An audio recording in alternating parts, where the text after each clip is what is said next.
And a very good evening to you. Welcome to Oakland Ballers Baseball, as always, on 860 AM The Answer. It is game 57 of the 2025 regular season. The Ballers at 42-14, 28 games over 500, and 5-3 in the second half. They're taking on the Colorado Springs Sky Sox in game 3 of a 6-game series. The teams have split the series thus far, with Oakland winning the first game 12-8. Last night, the Ballers left the tying run at third with 1 out in the ninth, a 5-4 decision to the Sky Sox.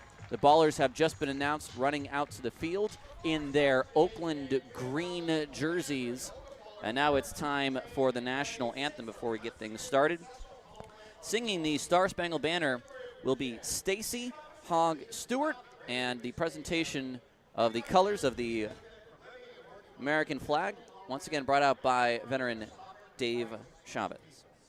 We'll send it down to the field.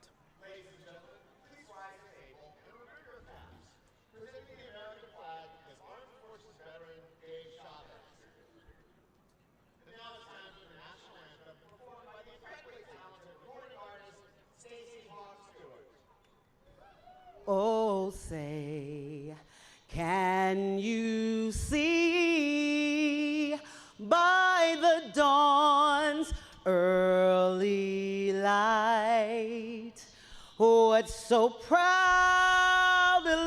we hail at the twilight's last gleaming, whose broad stripes and bright stars through the perilous fight, o'er the ramparts we watched were so gallantly streaming, and the rocket's red glare, the bombs bursting in air, gave proof through the night that our flag was still there.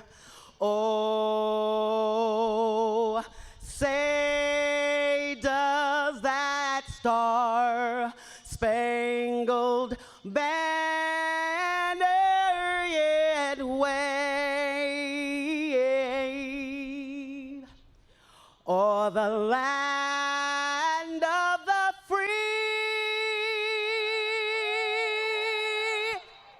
and the home of the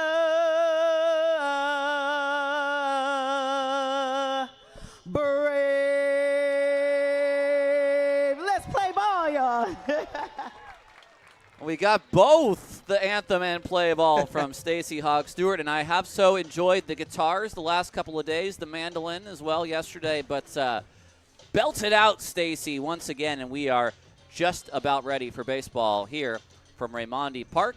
The lineup for the Colorado Springs Sky Sox. For Dimitri Young, in his first year as manager, he has led the Sky Sox to a 5-3 start in the second half of the season. Kamayu Neighbors is the shortstop, leading off. Evan Slight, right fielder, hits second. Brett Roberts, center fielder, hits third. Zane Denton, DH, cleans up. Christian Hall, first baseman, hits fifth. Kai Moody, second baseman, in the sixth slot. Quint Landis, left fielder, bats seventh. Matt Fabian is the third baseman, batting eighth. And Josiah Chavez, the catcher, bats ninth. Colorado Springs going with Matt Loria. He will be opposed by Noah Milliken. Noah Milliken has been quite the find for these Oakland Ballers this year. The young man, just 22 years old, from Berkeley, California. He, this year in 6 starts, has a sparkling 2.45 ERA. He does not have a qualified ERA yet, but of all the pitchers, of all the starters, actually, of all active pitchers right now on the Ballers roster, his ERA is the lowest. Batters hitting .248 against him in 33 innings. He has 33 Ks and has only walked 5 in those 6 starts. The defense behind Milliken today in the outfield from left to right, Davis Druick, Daryl Buggs the second, and Isai Santos. In the infield from third to first, Nick Leahy, Tremaine Cobb Jr., Daniel Harris the fourth, and Christian Almanza, with Dylan Tatum catching the righty, Milliken. Sky Sox in their white jerseys, and I do believe those are their lone jerseys, so the Ballers are going to be in, they do have white pants though. I didn't think they had white pants earlier, which is good to see. Ballers in those green, and Milliken, one of just a few players for Oakland that goes with the high socks. The righty is on the mound, and we are just about ready to go, as standing at the plate is Kamayu Neighbors. Neighbors, an RBI double yesterday, took a 1-for-5.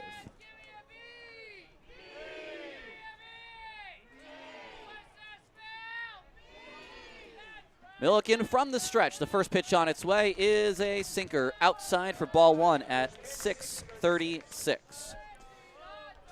Alan Walker behind home plate calling balls and strikes. At first is Tony Prater, and at third, Grant Myers. The 1-0 pitch is swung on and fouled back by Milliken, or by Neighbors. It's 1-1. We've liked Neighbors' scrappiness in the two games he has played. Yesterday he picked up his first professional extra base hit and professional first RBI. 1-1 from Milliken on its way is a sinker high and away. It's 2-1.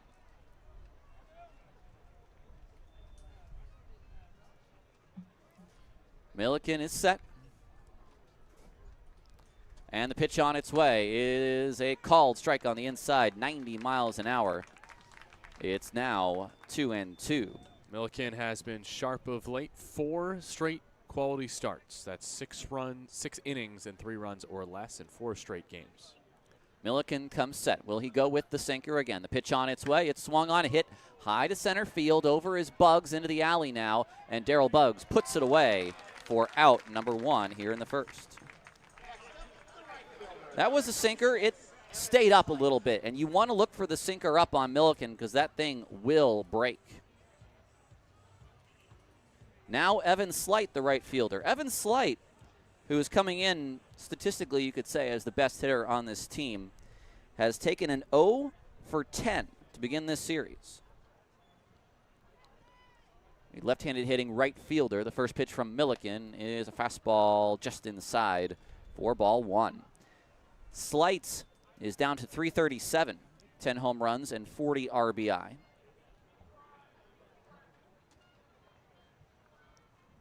The 1-0 on its way is swung on, hit down the left field line. It's high, it's deep, and that ball is foul.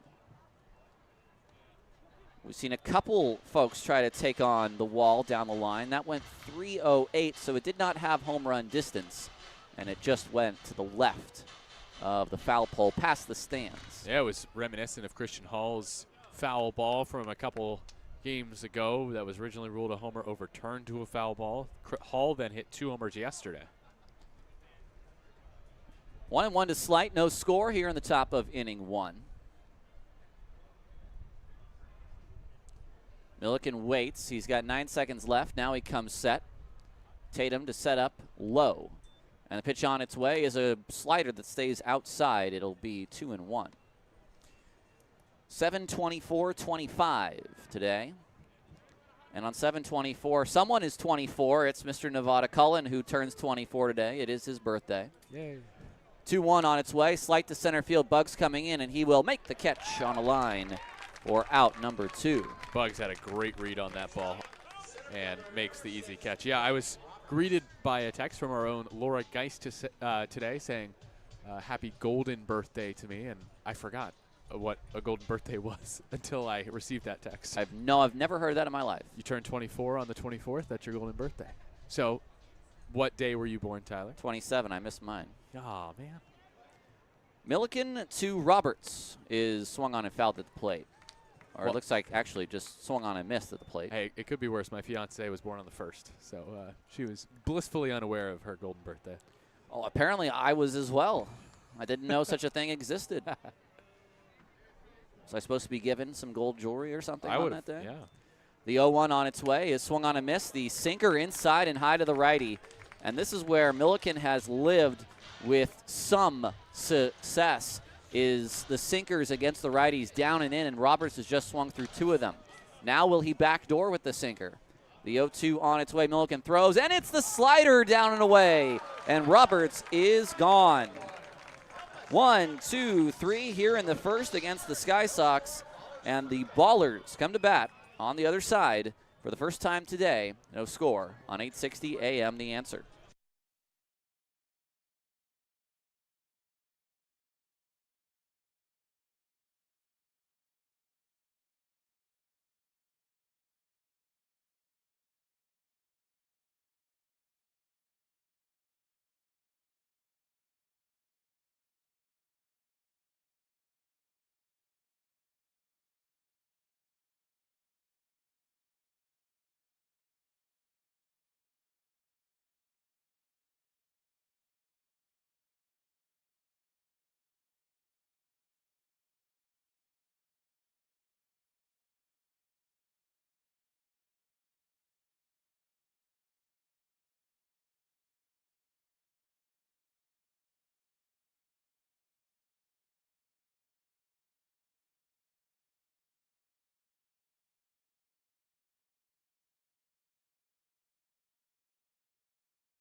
Welcome back to Ballers Baseball on 860 AM The Answer. Tyler Peterson and Nevada Cullen with you. It's the bottom of the first.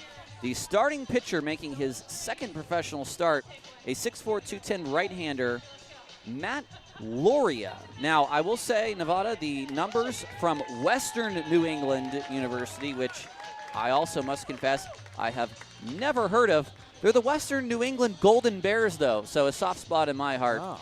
2.62 ERA and 11 starts, 6-2 record, 10.6 Ks per 9 in 68 innings, but a rough debut for him last week. Yep, that was Friday. He gave up 4 innings. He gave up 9 earned runs, and he'll have to face this lineup today for the Ballers. It's Cobb leading off the shortstop, then Isai Santos in right field, Davis Truick, left fielder hits third, Daniel Harris the fourth, second baseman cleans up.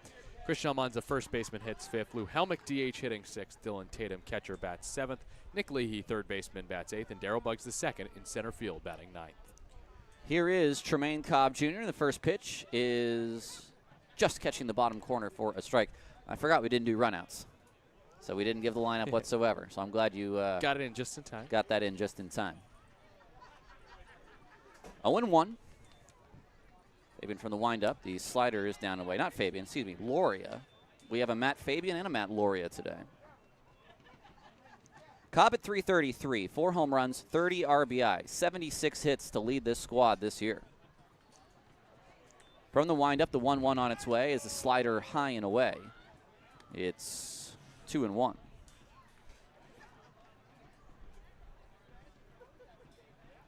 Yesterday for Tremaine, he's on base 3 times, double and 2 walks, and now he takes at the bottom of the zone a fastball at 88 for strike one. Maybe the sinker. Some decent movement on that. 2-2 the count to Tremaine Cobb. Fabian from the windup. Loria from the windup, and it's swung on, popped up behind first. Hall says he's got it, and he will squeeze it for out number 1. Gives us a moment to talk about the defense for the Colorado Springs Sky Sox.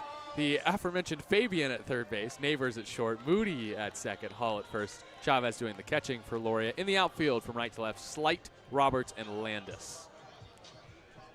Here's Isai Santos.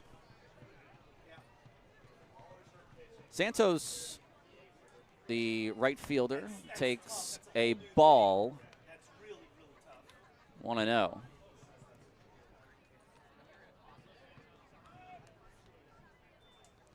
Want to know the count.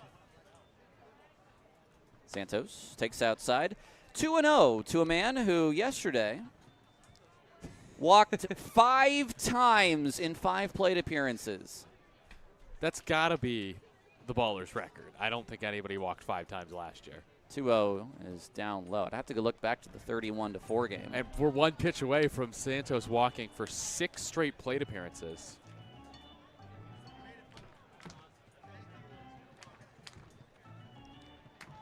Three and 0. I'm going to guess ball 4. It is strike 1 at the bottom of the zone. There was a lot going on in the 31-5 game. Harden walked one. Oh, no, wait. Harden and then Leslie, 2 in the same spot. Walked a couple of times. Let's see who else. 3-1 to Santos. He looks at a big breaking ball for strike 2.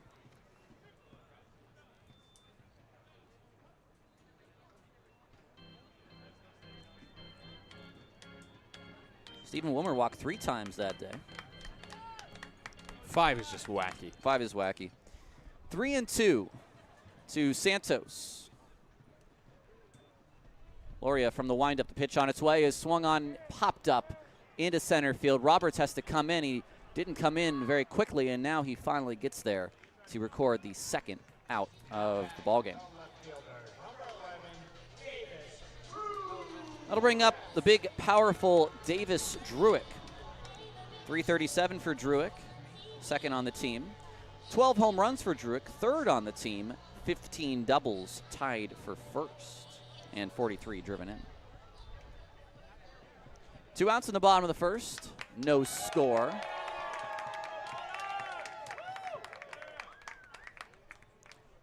First pitch to Druick is a big breaking ball. I'll call it a sweeper down and in. Druick, he lays off. It's 1-0. He had a little bit of trouble yesterday with the very odd changeup from yesterday's starter Chase Martinez as he takes a strike. I do have a note on that. I talked to Colorado Springs' Kamayu Neighbors after the game. He agreed with us in thinking that it was a splitter, but he didn't even really know. The 1-1 on its way is swung on and fouled back. That time 90 from Loria, who's pitching quite a few of these hitters backwards so far, and it has worked well in the series. If you take out the first 4 innings for Oakland, they've only scored, I think, 3 earned runs. The 1-2 is down low. 2-2 here in the first inning. It is En Vogue night, tribute to the singing group, but it's also the Prescott Night Market night. A lot of folks still behind center field enjoying some good fare. 2-2 pitch, Druick takes high and outside. It's 3-2.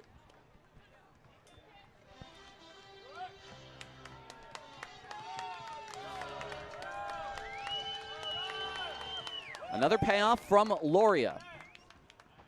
Can he have his own 1-2-3 inning? And now time. Time is called by Davis Druick late. So Druick stands back in.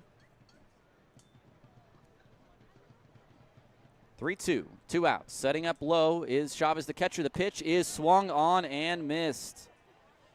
Was not expecting fastball and swung through it. Did not look particularly good on that swing, I must say. No runs, no hits, no errors, no one left on base. We move on to the second inning. No score on 860 AM, The Answer.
Welcome back to Ballers Baseball here on 860 AM, The Answer. I'm Tyler Peterson. alongside Nevada Cullen, who is celebrating his 24th birthday. Woo! And he gets to work on his 24th birthday as well. So, nowhere I'd rather be, TP. Anything special planned or had been done already? Just happy to be here and not Davis. That's where I was last year on my birthday, Davis, California. I remember having a mango smoothie from Dutch Bros. Is that when I said, please come up, I'm losing my mind and need to do something else? That might have been. Okay, yeah. perfect. I was like, happily, I'd much rather call a game on my birthday than sit at home and do nothing. There's a lot going on, probably on 7/24/25. A lot of changeover with Oakland last year around this time through the roster and the coaching staff. And a lot of phone calls, I remember. A lot of phone calls. Here's Zane Denton, who swings and hits one down the left field line. Druick is over, nearing the corner, and he will not run out of room. He'll make the catch about 5 feet from the wall, and there's only about 5 feet of foul territory down there for out number 1. Yeah, it's pretty hard to foul out to left field at Raimondi, but Denton did just place it in that perfect spot between the foul line and the foul fence. Here is Christian Hall, the first baseman. Hall with 2 big bombs yesterday. 2 members of the UAB Blazers had home runs yesterday, 2 for Hall and 1 for Darryl Buggs, former teammates. His first pitch is swung on and fouled back at 90. It's 0-1. I was talking to Bugsy this morning. He was one of the camp counselors at our Nike baseball camp. He and Luke Short and James Harris were out with the kids this morning. And Bugsy said he knows McKenzie as well. He knows Roberts. He hits with those guys in the offseason. Baseball is a small world. That is for sure. It's now 1-1. Next pitch is outside. Milliken is set from the stretch. The pitch is swung on and missed. That was a nice sinking fastball for strike 2. I'd have to ask Danny about it, but I'm pretty sure Daniel Harris IV also knows Roberts, since they both have spent time with the Washington Wild Things in the Frontier League. Probably there earlier this season. 1-2 the count. Next pitch on its way is down and away. That's interesting, actually, because I don't know that Danny ever played for the Wild Things through his injury. No. But I do wonder if he was around the team. Oh, definitely. He knew somebody else that played with Washington. I talked about it earlier. 2-2 is a late swing as that slider was coming back into the zone. It's a foul ball.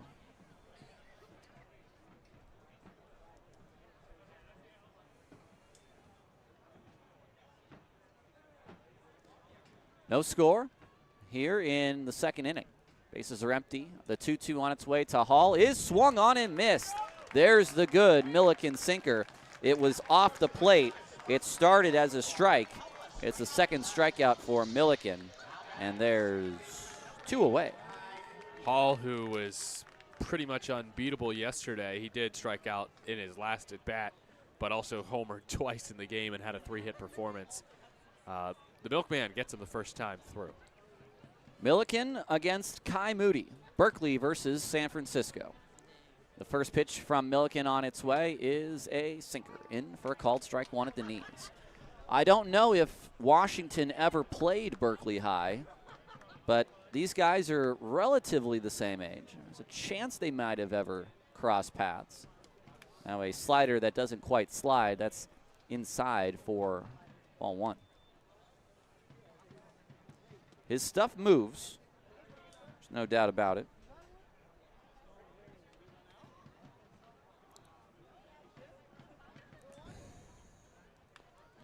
Next pitch is fouled back. Very interesting text we just got. I would have been listening to this during the break, but it seems Vince, who is not working today. We got Chris Dorback in our studios, 860 AM The Answer, but Vince has sent me an audio clip from a year ago today, a Tilo homer on my birthday. Was that the same game that Chandler David got strike 3 on the overturned call? That sounds right. The 1-2 on its way, and it's a ground ball down third, but foul. Well, now, Nick Leahy is playing third, and I can confirm he's going with the one arm sleeve. So, unfortunately, to, I guess, discriminate against my own kind, I cannot tell him and Allgaier apart. The 1-2 on its way, and Moody takes just low. I will say that Allgaier does go with more swag. He's got 2 different necklaces on. Oh, yeah. Bling. He's got bling. He's got bling. Leahy a little bit more understated. Tan glove, white cleats. 2-2 on its way. Milligan throws, and it's a ground ball again down third, but foul once again. Your memory's insane. Yeah, we'll talk more in the bottom of the second with this day in Oakland baseball history. But, yeah, Chandler David missed outside with a changeup on a 2-strike pitch to Braden Blackford, but Oakland successfully challenged the call, and Blackford went down looking. 2-2 to Moody. Once more, Milliken to the plate. It is swung on and missed. And he has got the strikeout working today. 2 Ks here in the third. He's got 3 thus far. 3 up, 3 down. And we go to the second. No score on 860 AM The Answer.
For In Vogue Night, we have a group of rockin' 50-plus females on the field known as SAS, S-A-S-S. I didn't quite catch what the dance troup's acronym. Something.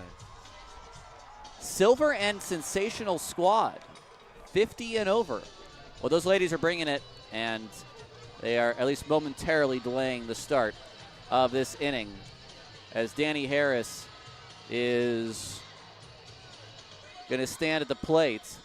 And they are done, very well done on En Vogue Nights. Still with 5 seconds left. All right, now get off the field. Come on. Is that, do you like that? I often see the fake wigs and walkers come out for the grandma dances. Yep. Yeah, that's a good little. It's a good bit. Yeah. Harris Almanza Helmick here in the second against Matt Loria, who had a 1-2-3 first inning. Pitch on its way to Harris. Line drive foul. Now, Loria is exceptionally young. He just turned 22. July 15th, 2003 is his date of birth.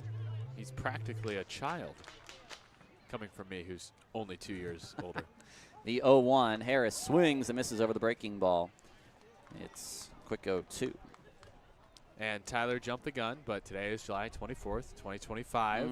It's time for this day in Oakland baseball history. A Ballers comeback win a year ago on my 23rd birthday in Davis, California, over the High Wheelers. 0-2 on its way. It's a weakly hit ground ball down third, but foul. See, and this is why I still thought you were super, super young, because when I hired you, I was 22. You were but 22. Yep, I was Matthew Loria's age. Anyways, that day, Yuba Sutter had a 4-run third inning. But after that, the Ballers fought back, tied the game in the 5th, grabbed the lead in the 6th, held on for the 7-6 win, and Chandler David locked down his 7th and final save. At the time, it moved him in the Pioneer League lead with just 7 saves. He was a midseason All-Star. He got those 7 saves quite quickly. Yeah. The 0-2 to Harris is way outside. It's 1-2.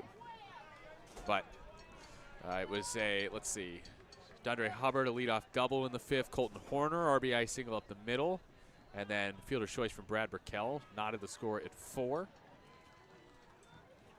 The 1-2 on its way to Harris. He swings. It's a slow roller back to Laurie on the mound. He gets off the mound. He throws to first, and he throws it wide.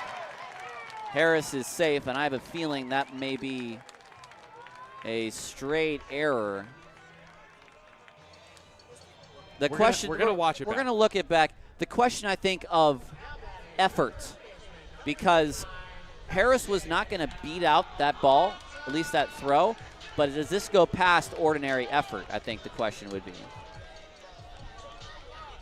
It was tight at first, but I think it is an error. Okay. Booney says E1.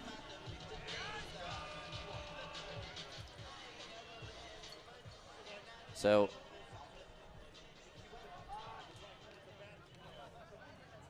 Harris gets on for free, and here is Christian Almanza. 3 home runs for Almanza in game 1 yesterday. Took a 0 for 4, was intentionally walked in the 9th, and that paid off.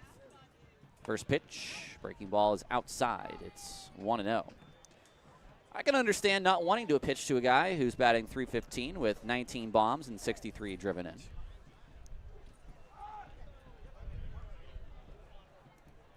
From the stretch, Loria to the plate, and Almanza swings and hits one very deep and very foul. makes a lot of sense not to want to pitch to the Stockton native who hit 3 homers on Tuesday. Speaking of Stockton natives homering, one more thought from a year ago today. Tilo with the leadoff 7th inning homer against the High Wheelers, who will be back soon. 1-1 the count. Pitch to the plate. Almanza hits one down the line, but foul. 1-2 to the big first baseman. No score in our game here in the bottom of the 2nd inning. Still looking for our first hit by either team.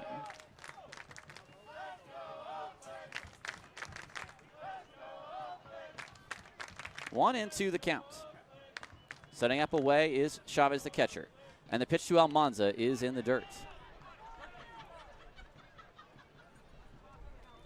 Now, we saw it yesterday with Almanza trying to time up some of these breaking balls, but he has gone into no stride adjustment on 2 strikes.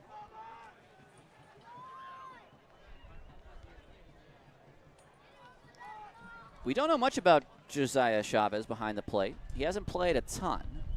So will the Ballers try to time things up early on him? Harris has been dancing around at first. A 2-2 to Almanza. Kicking the pitch, it is a slider high. Fairly inviting for a big, powerful first baseman.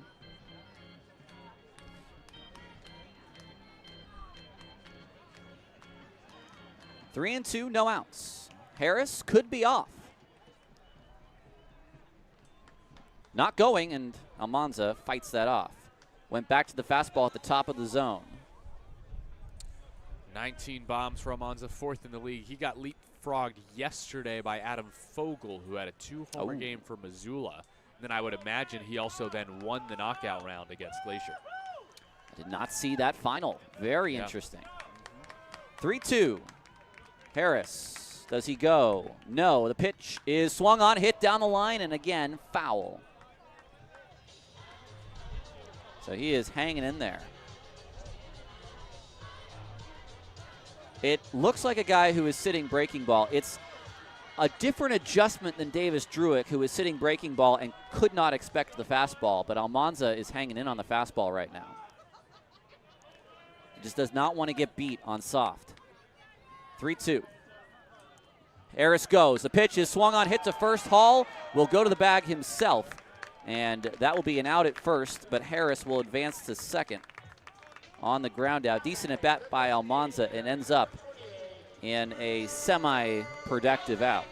Well, I think that could be a double play ball right there if Harris isn't going, because quickly Hall looked to throw to second but knew there was no chance to get Harris, and Almanza ends up grounding out and moving the runner. Now Lou Helmick, one away. Man at second. And that's a mound visit used up. here between Chavez and Loria, which is a interesting time. Helmick has been swinging a hot bat. 328, 3 home runs, 40 RBI. The first pitch to Lou is swung on and missed. Looked like a guy, again, who is sitting breaking ball. And so now it's sort of turning back on them the other way. Now they're expecting the breaking ball, and Laurie is going with fastballs at 90. The 0-1 is taken on the inside for strike 2.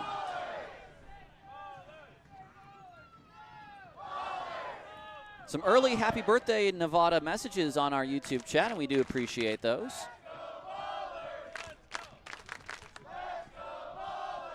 Harris dancing off. The 0-2 to Lou is swung on and missed. And he got 3 fastballs and did not look comfortable. It's got a good bit of run on it, the fastball from the righty Loria. That's over 1.5 feet of tail to the fastball, moving away from the lefty Helmick. And that is probably why he struck out. Also up, good location on that pitch from Loria.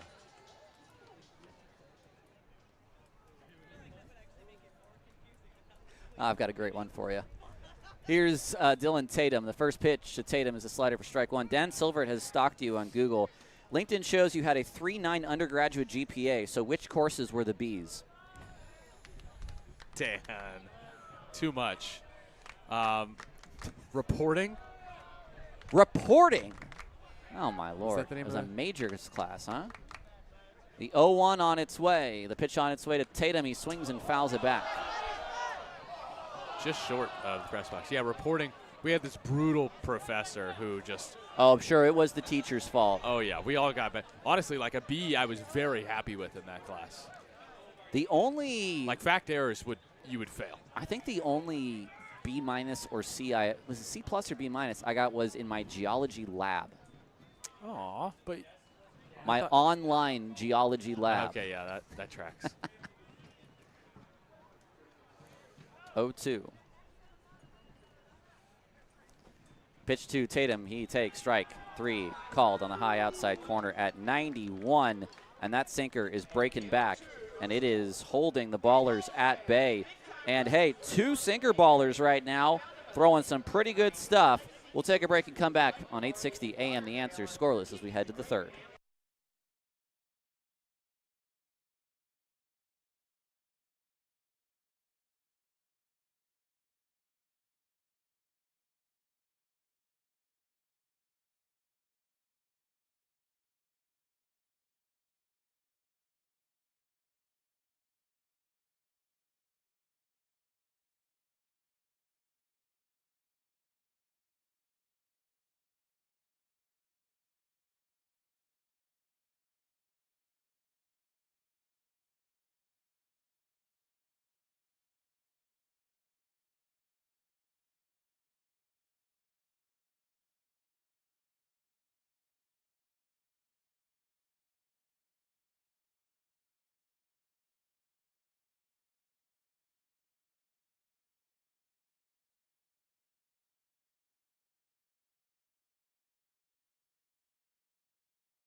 Top of the 3rd inning. It's a scoreless contest between 2 sinker ballers just out of college.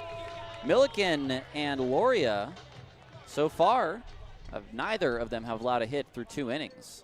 Pretty good battle going on. And now Milliken will face Landis, Fabian, and Chavez here in the top of the 3rd. Top of the 3rd. You know what it's time for, Tyler?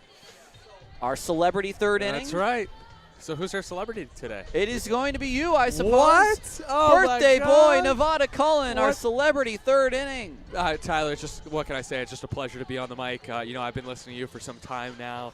And I got to say, I've listened to that Nevada guy and you, and I got to say, I think you're my favorite. I don't really care for that Nevada guy so much, you know? We're speaking with Nevada Cullen. Oh, yes. Sorry, I don't like that Nevada guy. Yes. I'm Nevada Cullen. Which one are you going to be, Nevada or Nevada? First pitch to Landis is lined fair down the line, and he may have extra bases. Picking up out of the corner is Druick, and his throw is going to be late. Leadoff double for Landis, and there is the first hit for the Sky Sox here in the third. It's the sinker in, and Landis just brings the hands in and hits it down the left field line. Landis, who had a homer in yesterday's game, gets another knock today. His second hit of the series. Both have been extra base hits.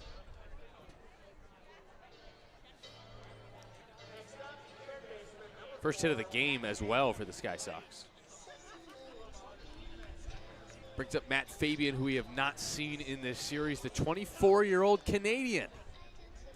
He's from Toronto. He bats with a runner at second, and no one out here in the third. Milliken's first pitch to Fabian is off the plate for ball one.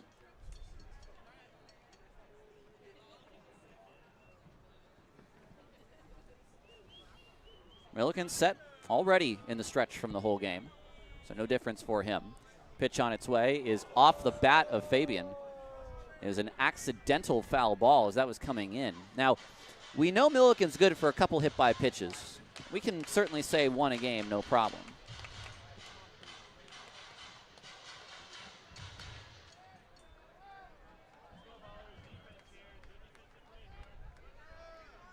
One and one the count. Pitch on its way is a beautiful breaking ball for strike two. If you look at the hit by pitches in college this year at Penn, they stacked up. The next pitch is swung on up the middle. It's a base hit, a bad read from Landis as he can only get to third. He was going straight back to second and a ball hit right back up the middle. First and third on the soft line drive. And here is Josiah Chavez, the catcher. Not the best start for Milliken. Back-to-back hits to start this inning, so got to bear down and get Chavez right here. This is a hitter that you, if you're Milliken, are trying to strike out at this point. Chavez is hitless in his last 4 games, has 8 strikeouts and 26 at-bats. Ballers looking to turn two if they can. Here's the first pitch on its way. It's swung on and missed. Sinker right past him.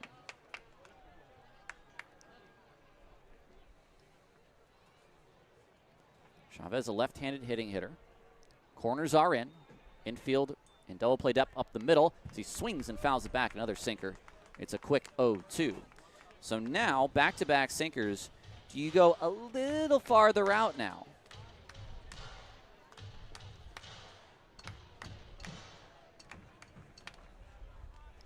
Tatum looks like he is going to set up low. Pitch on its way is swung on, and it is lined into center field. That's a base hit. So 3 slightly, say, softly hit line drives, and it's 1-0 Colorado Springs. Fabian will go to second, and that ball, I think, caught a little bit too much plate. Oh, yeah. Chavez on 0-2 with a nice piece of hitting there, but this is a guy that, again, didn't have a hit since July 5th at Grand Junction. It's been several weeks, and you cannot throw him that hittable of a pitch on 2 strikes. Neighbors shows bunt, puts it down. It's a very good one that Tatum is going to let go foul just barely. That thing was spinning in place, and I didn't think it was going to stop in foul territory. I thought it was just going to rest right there on the line. I mean, that was perfectly placed, had a nice bit of spin to it, and I agree with you. I thought that was going to nestle on the third baseline instead. Just a hair off of the line. So Neighbors is going to stand back in. It's an 0-1 count.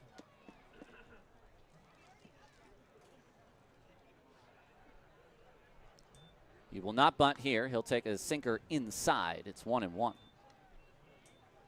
Leahy is way in on the grass. Almanza will work his way toward the grass. Milliken to the plate. Again, not bunting. A ground ball up the middle. Harris stops it. Flips it to Cobb for 1. The throw to first in time. That's 2. A double play. 4 to 6 to 3. And the exact result that the bunt was meant to prevent. And now it's a man at third with 2 outs here in the third. Can't roll up a better double play ball than that, Noah Milliken. Harris kind of trapped it between the glove and his wrist and made a nice play. Is that the big 5-0? On double plays turn? Yes. I think it's 49. Okay. I'm just kidding. I think you got it. Here's Slights. First pitch is down low. I was going to say, if it was the 50th, then that double play could have joined SAS, the silver and I already forgot their name, the dancers. Oh, the SAS squad. Thank you. 1-0 to Slights. Swings and fouls it out of play. Chase the sinker way off. It's 1-0.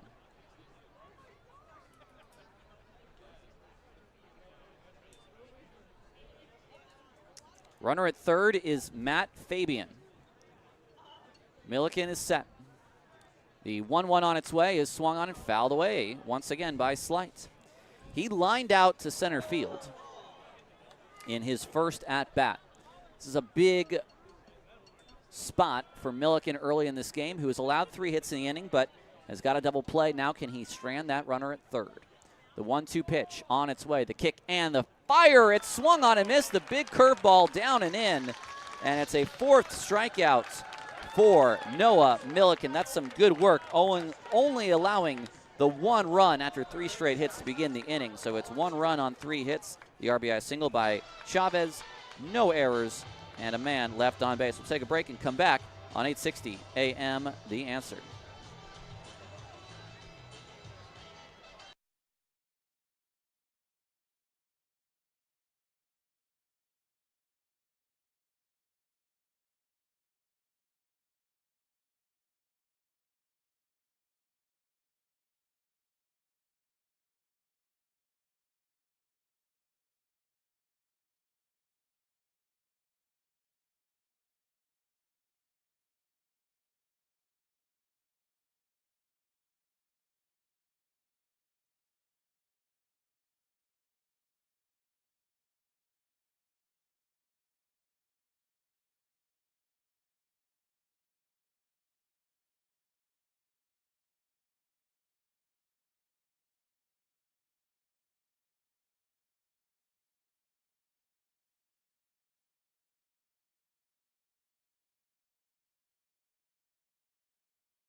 It's the bottom of the third. It's Oakland trailing 1-0.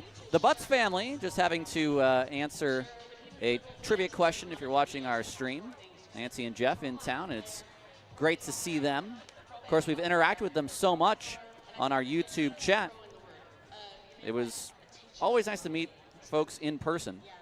And, of course, the Butts, a group that I've been with for 3 straight years now, and we've always loved interacting with them. Yeah, the Buttses are great. We love any of our listeners that chime in on YouTube, but the Butts family, Robert Sullivan and Christy Collier, seem to be our repeat offenders this season, and we appreciate their listenership.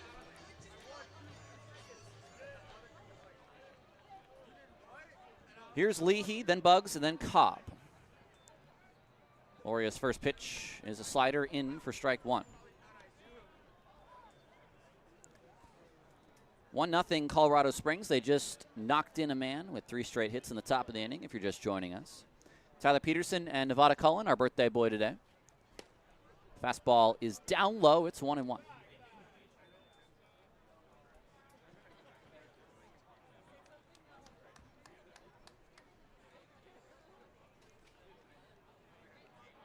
Loria has not given up a hit yet to Oakland.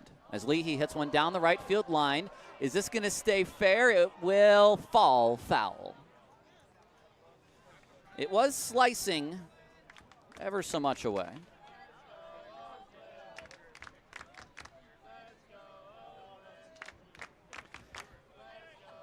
Erhaj on our YouTube chat for your birthday has given you a lineup of relatively random players that have played for both the A's and the Orioles. Rich Becker,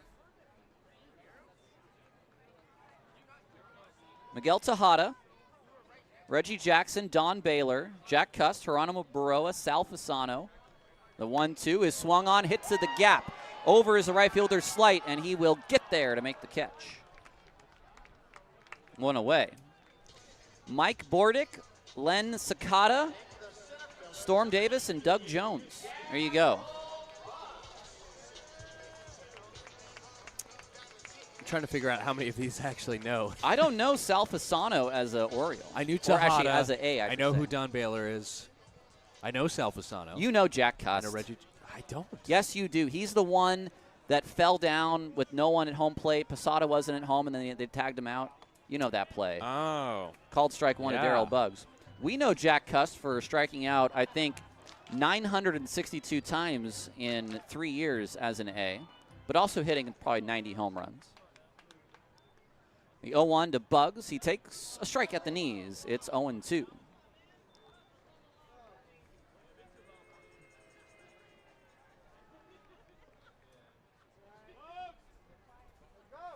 Loria from the windup. The 0-2 on its way, and Buggs hits a ground ball foul. I think he tried to pull an outside pitch there. It's a nice spinner. Oh, yeah. From Loria. Thank you, everyone who has given me birthday wishes on the YouTube stream and came up with a Tyler and Nevada joint roster. That's amazing, Raj. Thank you. 0-2 to Butts. He takes it in the dirt. Or to Buggs. He takes it in the dirt. I do have Butts on the mind with the family in town.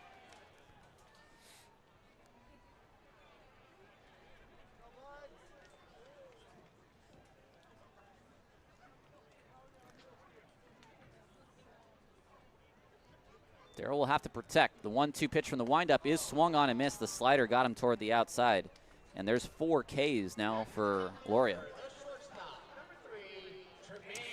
So that brings back the top of the lineup to the dish. Still the Ballers without a hit against Loria, who has looked immensely better than his first start of his professional career. Just needed a bit of time, bit of seasoning on there. Cobb popped out to the first baseman in his first at bat, and here he takes a fastball low. Wow, a hero's welcome for the Sash squad. Wearing their pink jackets. Very sparkly.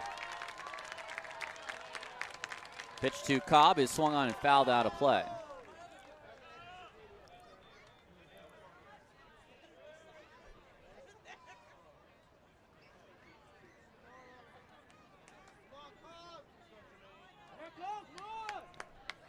Setting up low is Chavez, and the pitch on its way is in the dirt. Well, it was low.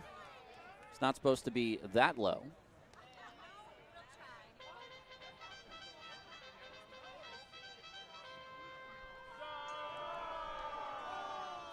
One and two.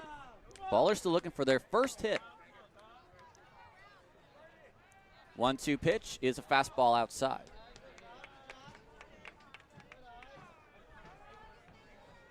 I think two guys that are relatively stuff-wise the same, Loria and Milliken. I mean, really, you got the slider and the sinker. 2-2, Cobb up the middle. Is that going to get through? Yes, it will. 90 in on the hands, and he singles with 2 outs in the third. Now both teams are into the hit column. Well, and ironically, it's the same exact pitch, an inside edge sinker. That's the first hit of the game for either team. We saw Landis bring the hands in and hit it down the left field line for a double. Now Cobb, for the Ballers, just bloops one into right field. Both are hits, though, and both no-hitters have ended. So Loria will work back from the stretch for the second time. Pitch to Isai is off the plate, and he just holds up. It's 1-0.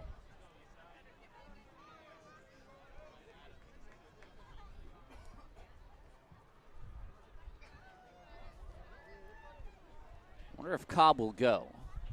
1-0 pitch. Santos looks at a breaking ball. That's high and away as well.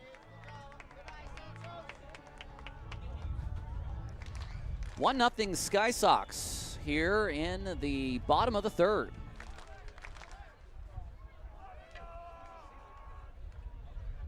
Pitch on its way. Isai looks out of pitch low. That's a really nice take from Santos.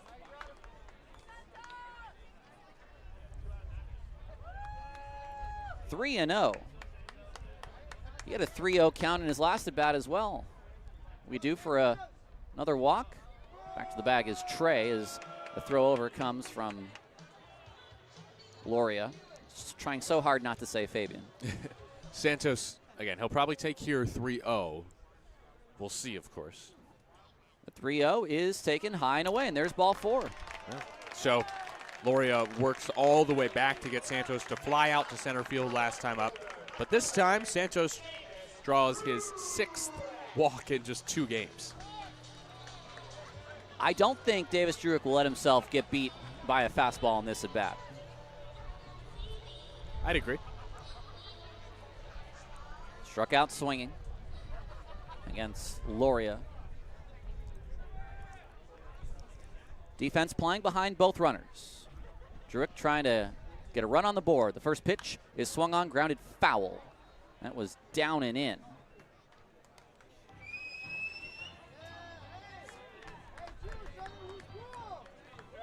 Oh, 1.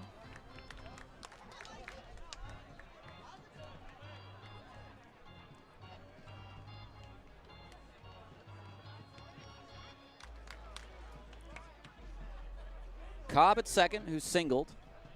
Santos at first, who walked. Wallers trail by 1 in the bottom of the 3rd. Looking for a 2-out rally. A look to second, and now Loria fires, and that bounces in front of Chavez, but he stops it well. Now, an interesting roster move, if you want to call it that.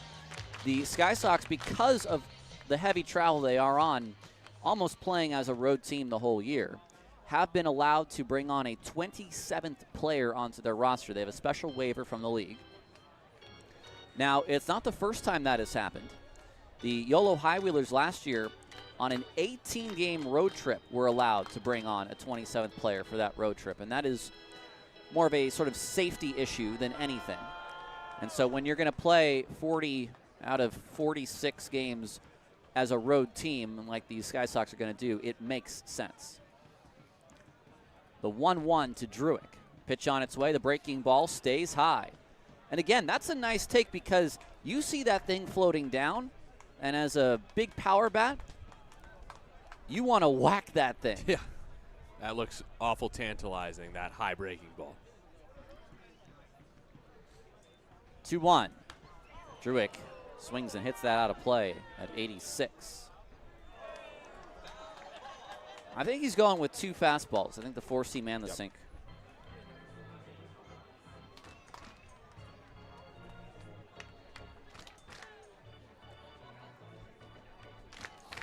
Two and 2, 2 outs, 2 runners on. Set on the mound is Loria. And the pitch on its way is swung on and fouled. Now that looked like the circle change inside to Druick, which Loria really has not thrown very much. So that's a really good job of fighting that thing off.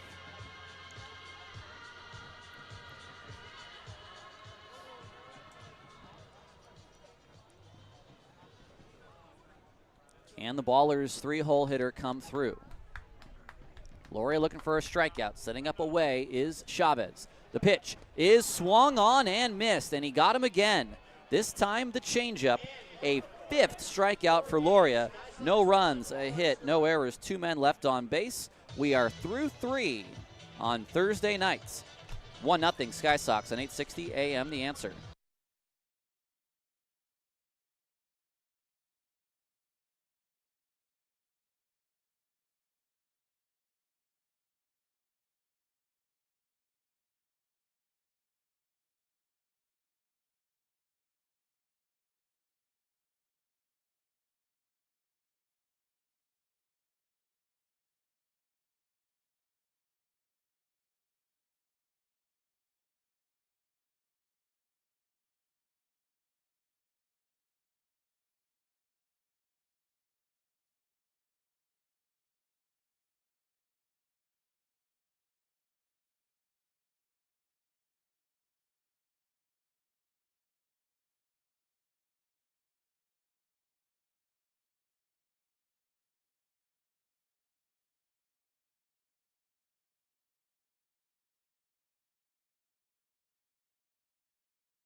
Your line score through 3 innings, it's 1 run on 3 hits and an error for the Colorado Springs Sky Sox. No runs on just 1 hit and no errors for the Oakland Ballers. To take over for the middle 3 innings of play-by-play, here is the birthday boy himself, Nevada Collins. Oh, was that your best Mark Kahn impression? That was pretty good, if so. No, that's if I go Oakland Ballers. That would be my best Mark Kahn impression. He says, well done. That's great. So, in my best Mark Kahn impression, leading off the center fielder, Brett Roberts, here in the top of the 4th inning. 1-0 lead for the Sky Sox. And the first to Roberts is a strike on the outside corner. 0-1. Roberts, first time up, struck out swinging against Noah Milliken. 0-1 is grounded, left side, sneaks through the 5-6 hole. Cobb makes the play on the run. His throw is wide at first. It's an infield hit for Roberts to start the inning.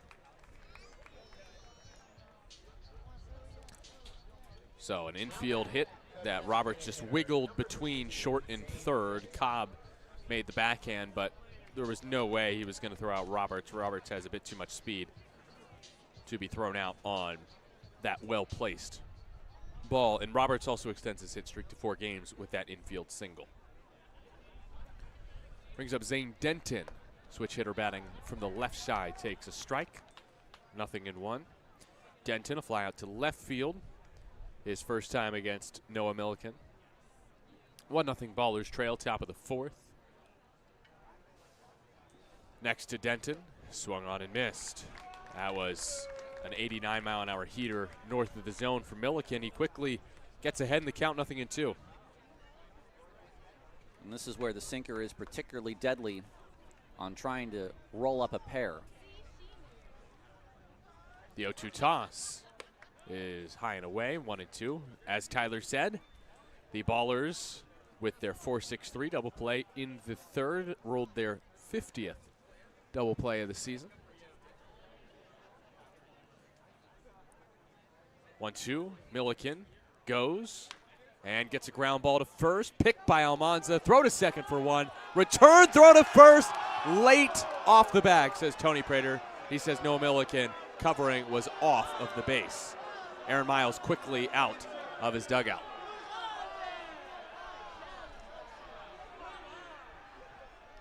Hey. And there's definitely some consternation here in Oakland, as the umpires will discuss. It was called, and it will stand.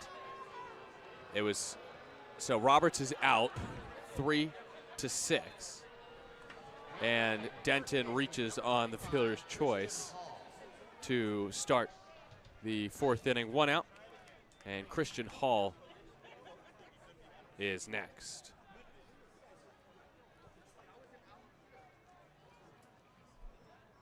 And Hall fouls one back to the screen. 0-1.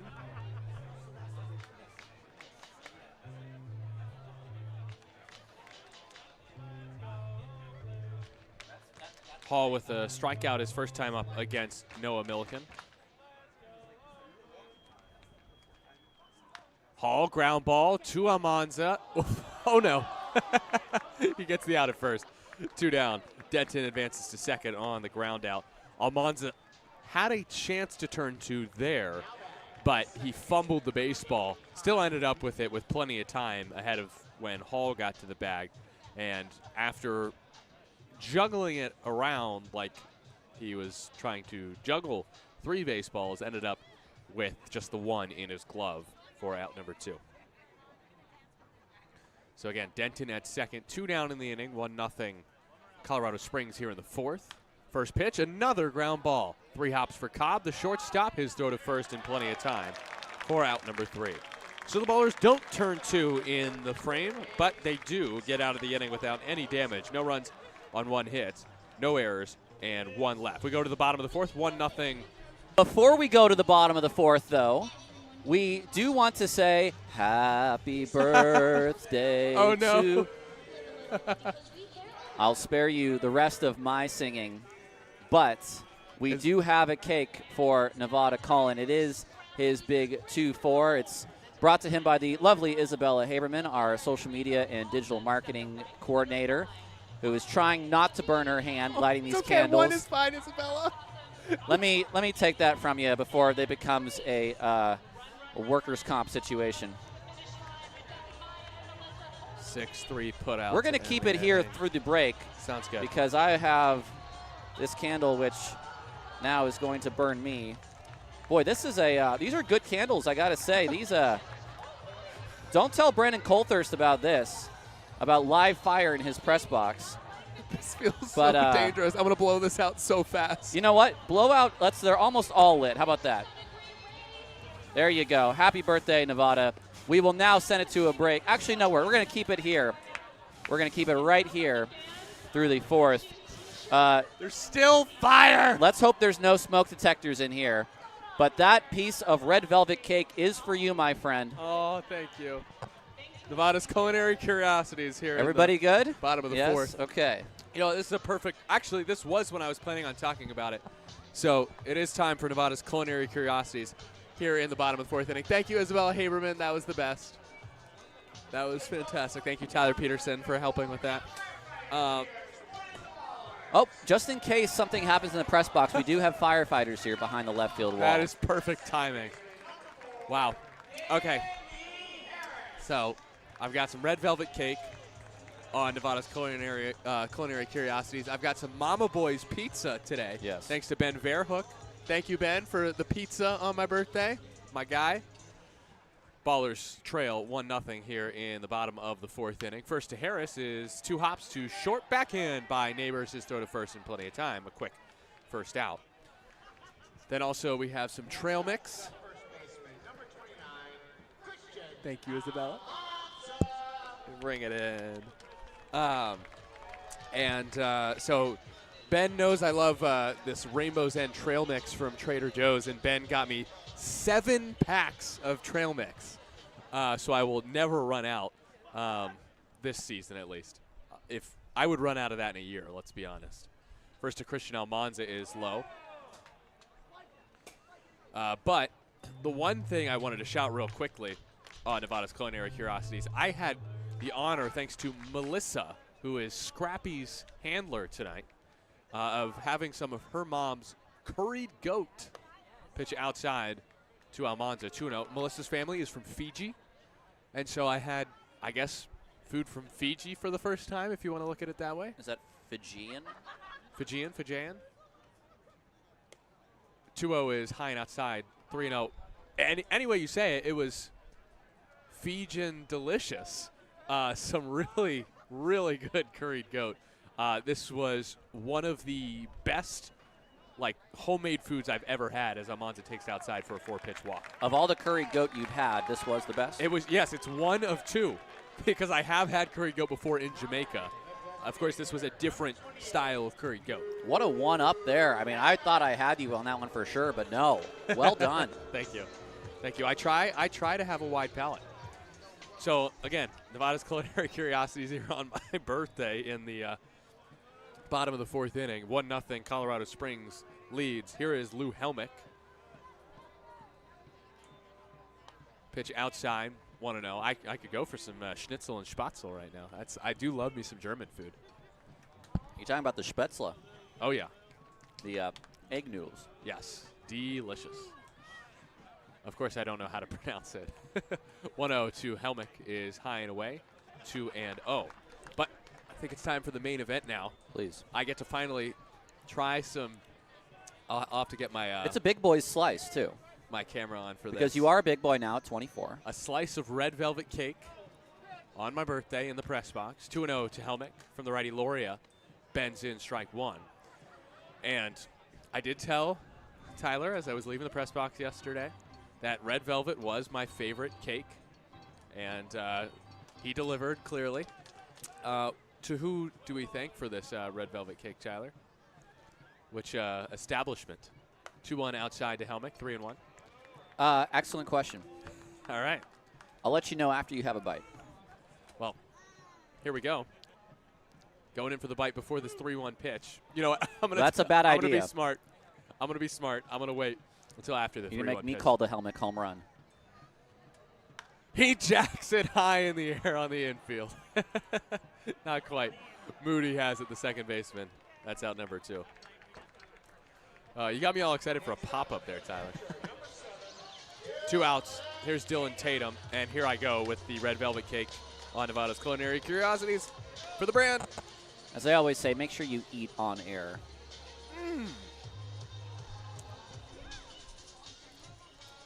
Wow. Is that red velvet cheesecake? No, it's a cream frosting though. Oh, it's so good. Tatum takes high and away. 1-0. 2 outs. Bottom of the 4th, 1-0 Colorado Springs over Oakland. I made it myself. No way. Yeah, you're right. I believed you for like 2 seconds there. Tatum takes high. He challenges. It's called a strike. It is going to be overturned. That was a ball high.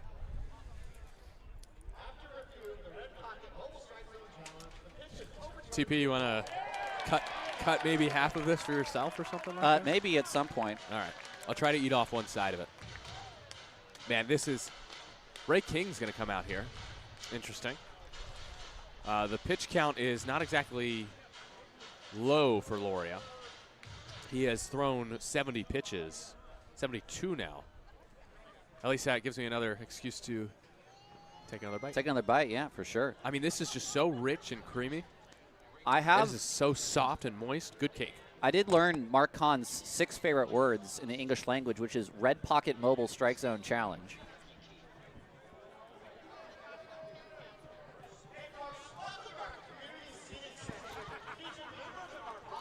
I mean, you know what? This is really good. I think this is like red velvet cake has to be on my top 5 list of like red food items. I think apples maybe up there. You list foods by color. Like, I'm thinking like chile relleno.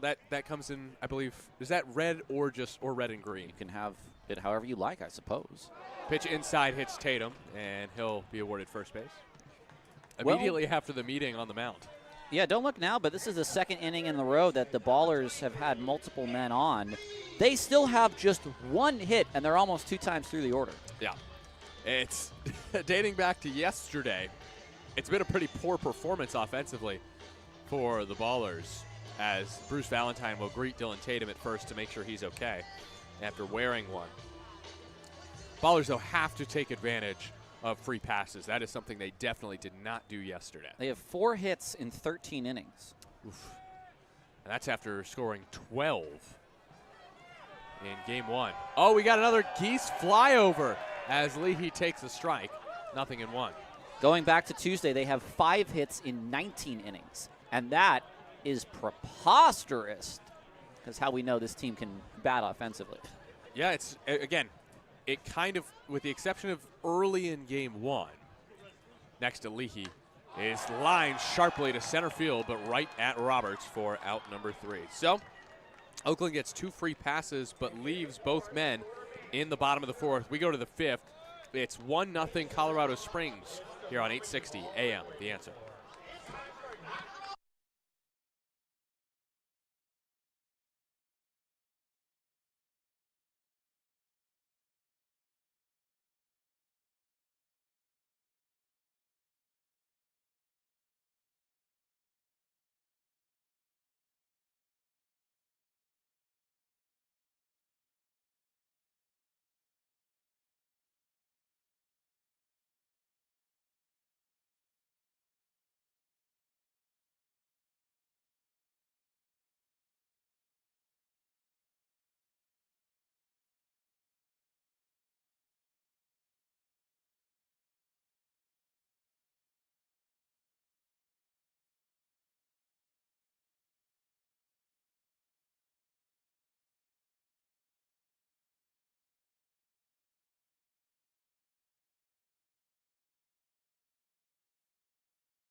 Start of the 5th here from Raimondi Park. 1-0 Colorado Springs over Oakland. I'm Nevada Cohen alongside Tyler Peterson, Chris Dorr, back in our 860 AM The Answer studios. And if I may, it's time for the question on the answer. It's time to not be ready. I'm preparing you for the question on the answer. Best birthday gift you ever had. What is it? Ooh, that's a deep question because someone's going to be offended. Either way, you answer that. If you answer this, if you have a significant other and a parent, and you say one or the other, and if you're either going to have a significant other who's mad at you, or a disappointed parent. Your parents. Well, and have it be whatever is the most recent gift. Yes, Hallie is giving you. Good answer. Quentin Landis will lead off here in the top of the 5th inning. Actually, I do have a good answer for this. Pitch inside for a strike on Landis, 0-1. And my answer is twofold. Physical gift, Hallie bought me an N'Golo Kante Chelsea jersey, and also didn't have to pay for it because the seller left eBay. 1-1. So buy is a strong word. Yeah. So she tried to buy it, and then there was no option, so she got it for free, which my mom would approve of because she loves free stuff. 1-1 is low and away, 2-1. But the best gift, I think this was birthday, that Hallie has given me was actually a card that she made that on one side of it had I'm thinking colored pencil drawing, and it was beautifully done. 2-1 is a strike, 2-2, of the lake and the hammock where we had our first date, I guess you could say. It's the place where we first hung out in Gainesville. So sweet memories attached. 2-2 is a half swing. He went, and that means beer. Oh, Landis is pointing to first, and it is confirmed by Tony Prater. Some $5 beer on my birthday. Sorry, guys, I got to head out real quick. Just kidding. No drinking on the job, Nevada. So I'd like to know, what is your favorite birthday gift if you were in the chat? I also want to bring up something that Ian, who is sitting, I think I counted this time, 8 chairs down to my right. He brought up Jim Johnson as the A's-Orioles team. I must say, I have never seen anyone in A's history. First pitch is a strike. That was more instantly hated by the fan base than Jim Johnson. Traded for Jamile Weeks in the offseason, and then blew a save against the Cleveland Indians in his first appearance on opening night. I don't know if he pitched more than 4 games after that.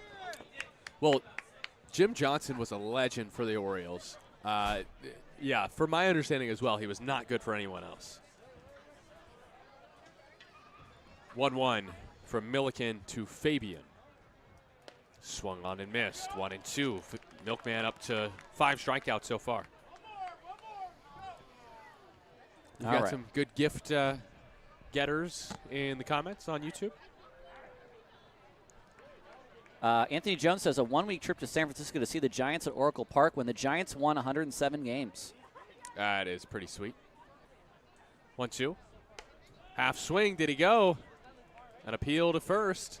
And no is the call from Tony Prater. 2-2.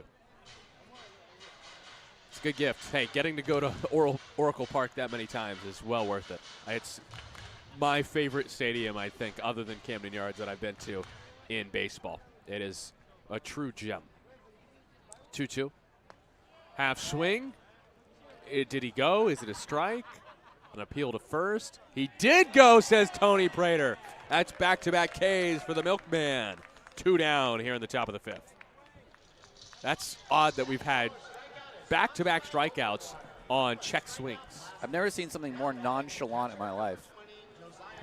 Prater just kind of... Alan Walker didn't even want to appeal. No. No. Tatum's like, no, I'm asking. He's like, are you sure? Yeah, I'm asking. Tony Prater very slowly. Yeah. Sort of the Jonah Hill grasp into the, yeah, there you go. Oh, yeah. I know the one. Pitch is low, 1-0 to Chavez, who was hitless in his last 4 games. Like I said, he had not hit in 19 days. And then he had an RBI single in the 3rd. And that's still the 1-0 lead for the Sky Sox. And he cranks one pretty deep left field. Druick over towards the line, makes the catch while trapezing into foul ground. That's out number 3. A 1-2-3 5th inning for the Milkman. He has 6 strikeouts, and we go to the bottom of the 5th. Halfway home here from Oakland. Can the Ballers get the offense going? 1-0 Sky Sox here on 860 AM The Answer.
Bottom of the 5th, 1-0 Sky Sox over the Ballers. 9-1-2 due up against Loria, the righty.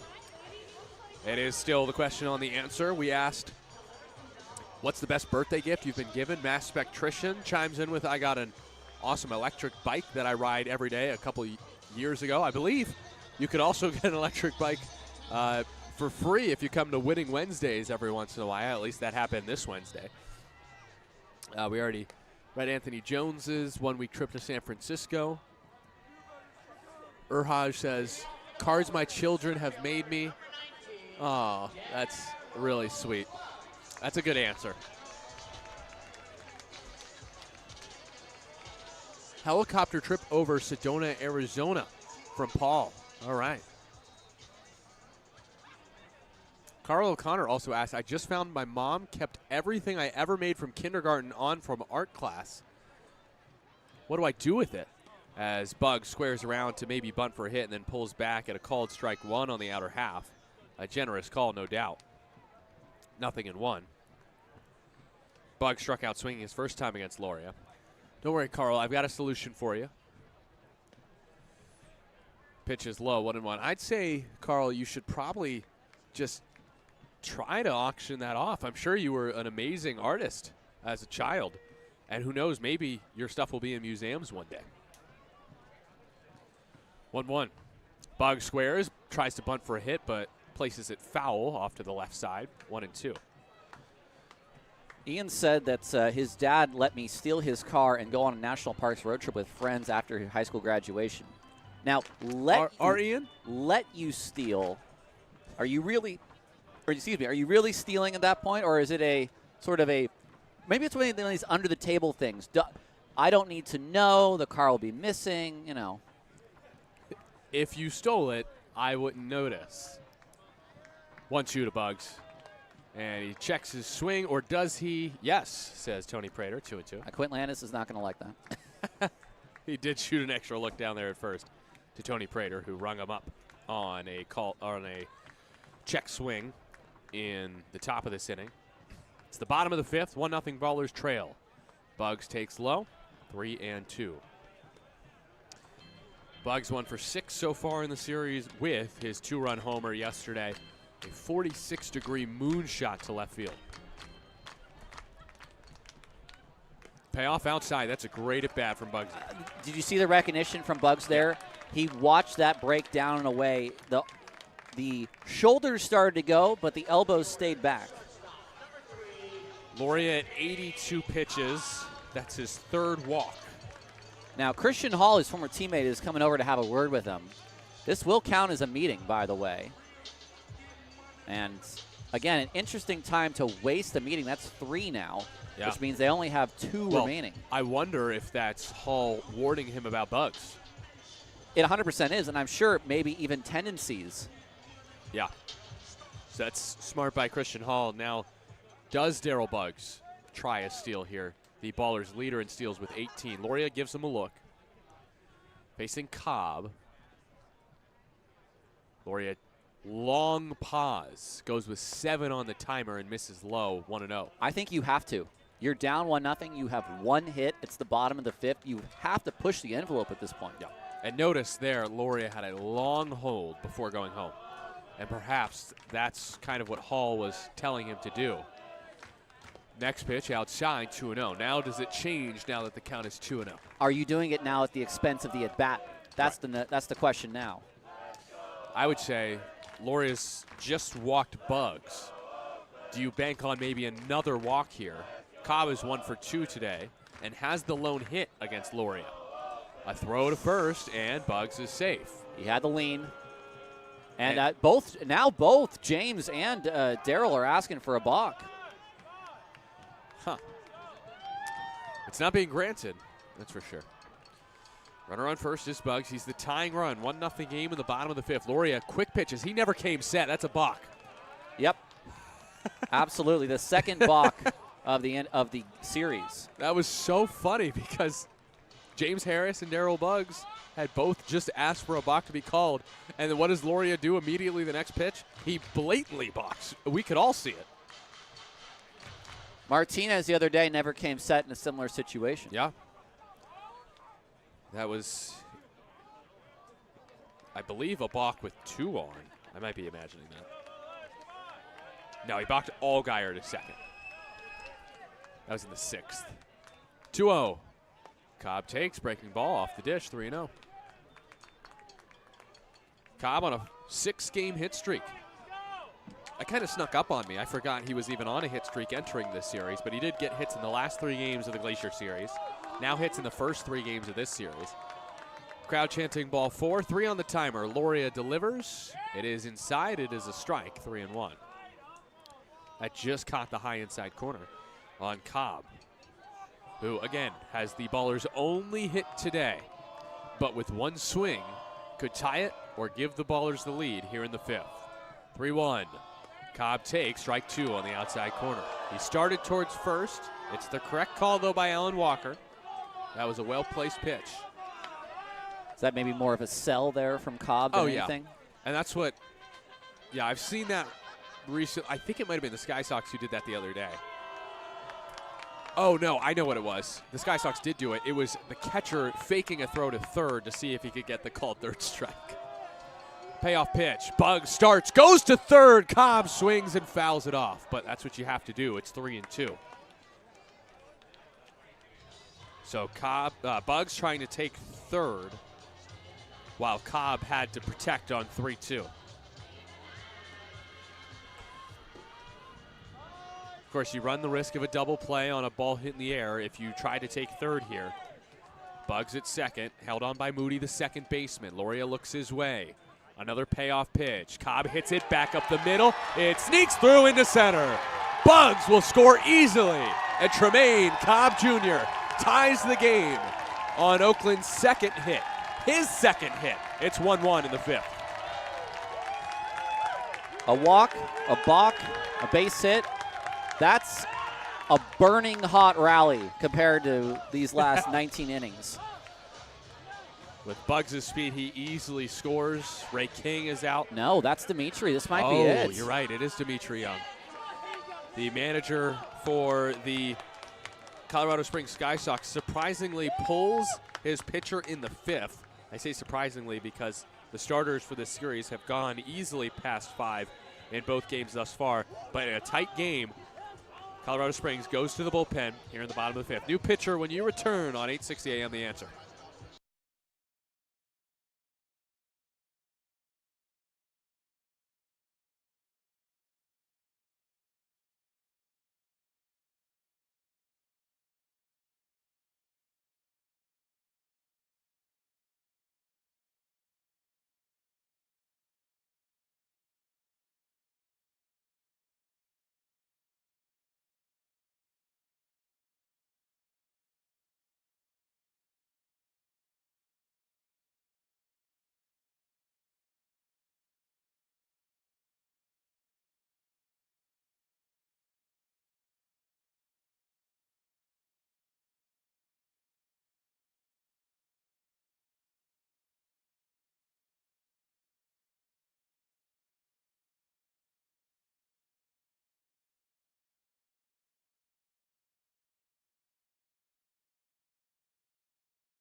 New pitcher in the bottom of the fifth. Ballers have just tied it on the Tremaine Cobb Jr. RBI knock up the middle. And in for the starter, Matt Loria, it is Jose Miguel Ochoa. He goes by Jose Ochoa, 21-year-old from El Tigre, Venezuela. It's my birthday today. He turns 22 tomorrow. Oh, Happy wow. early birthday, Jose. That's right, he is turning just 22 tomorrow. The young Ochoa has an 8.31 ERA, 1-0 record, the 14th appearance, 17 and a third innings, 26 hits, 19 walks to 16 strikeouts, so the free passes have been his vice this season. He spent some time in the Dominican Summer League with the Tigers, then started the season with Great Falls, ended up with Colorado Springs. Look, if you're going to be from El Tigre in Venezuela, you might as well be a Tiger. Yeah, well said. Ochoa takes over for Loria, who is very good today, Tyler. Yeah, 4+ innings, just 2 hits, both to Tremaine Cobb, 1 run, which was earned, 4 walks to 5 Ks. And the first he faces here is Isai Santos, who takes a strike. 0-1, and look, if there's one thing Isai Santos, it's long walks on the beach, long walks in the ballpark. He's walked 6 times over the past 2 games. 0-1, runner goes. Cobb trying to steal. The throw down is not in time, and Cobb steals his 3rd stolen base of the series. He is safe at second. That was on a 93-mile-an-hour heater as well. And I was wondering who is the 26th man for this team, and it is Jose Miguel Ochoa because he was a draft pick in the Florida tryout camp. Okay. The more you know. So Santos is now in an 0-2 count. No, 1-1. Ooh, that was a missed call. That was a strike. Santos on 1-1 takes high and away, 2-1. Look, I mean, that pitch was, I think, on the inside corner. Yeah, right here. right on the inside. That's a great pitch, and unfortunately, because Cobb was stealing and Chavez goes out of his crouch, ballers are able to steal seconds. 2-1 to Santos. He takes a strike. That drops in center of the zone. And Good breaking pitch. Yeah, that's really tough. That's a changeup after seeing 93 3 times to see 81. The body just does not swerve the right way. 2-2. The lefty Santos, the righty Ochoa. Santos takes high and in, 3-2. 1-1, the score in the bottom of the 5th inning. Nobody out in the inning. And Cobb is in scoring position. A base hit to the outfield here. If it sneaks through at the right speed, ties the game. Payoff pitch. Ochoa looks at Cobb at second base twice. From the stretch, fires. Santos strokes it through the right side, base hit. Aaron Miles gives Tremaine Cobb the wave. Slight throw is offline. Isai Santos hustles to second with a go-ahead RBI knock in the 5th. It's 2-1 Oakland. And he waited back, and he let the bat do the talking there because he was not on a perfectly balanced swing hitting that ball into right field, but he waited back, got a changeup, and put the bat head out, and he scores from second base. Cobb does with his good speed, and he earns that run. That is Santos's 21st RBI of the season. Back-to-back RBI knocks for the Ballers. And on top of that, they keep putting runners in scoring position because Santos advanced on the throw home. And here is Davis Druick, who is 0 for 2 with a pair of strikeouts. First pitch hack late on the fastball. Well, you can now close the book on Loria because he gives up 2 earned in those 4+ innings. It was still an awesome performance in his second pro start for Matthew Loria. 0-1, Ochoa fires. Druick fouls it off.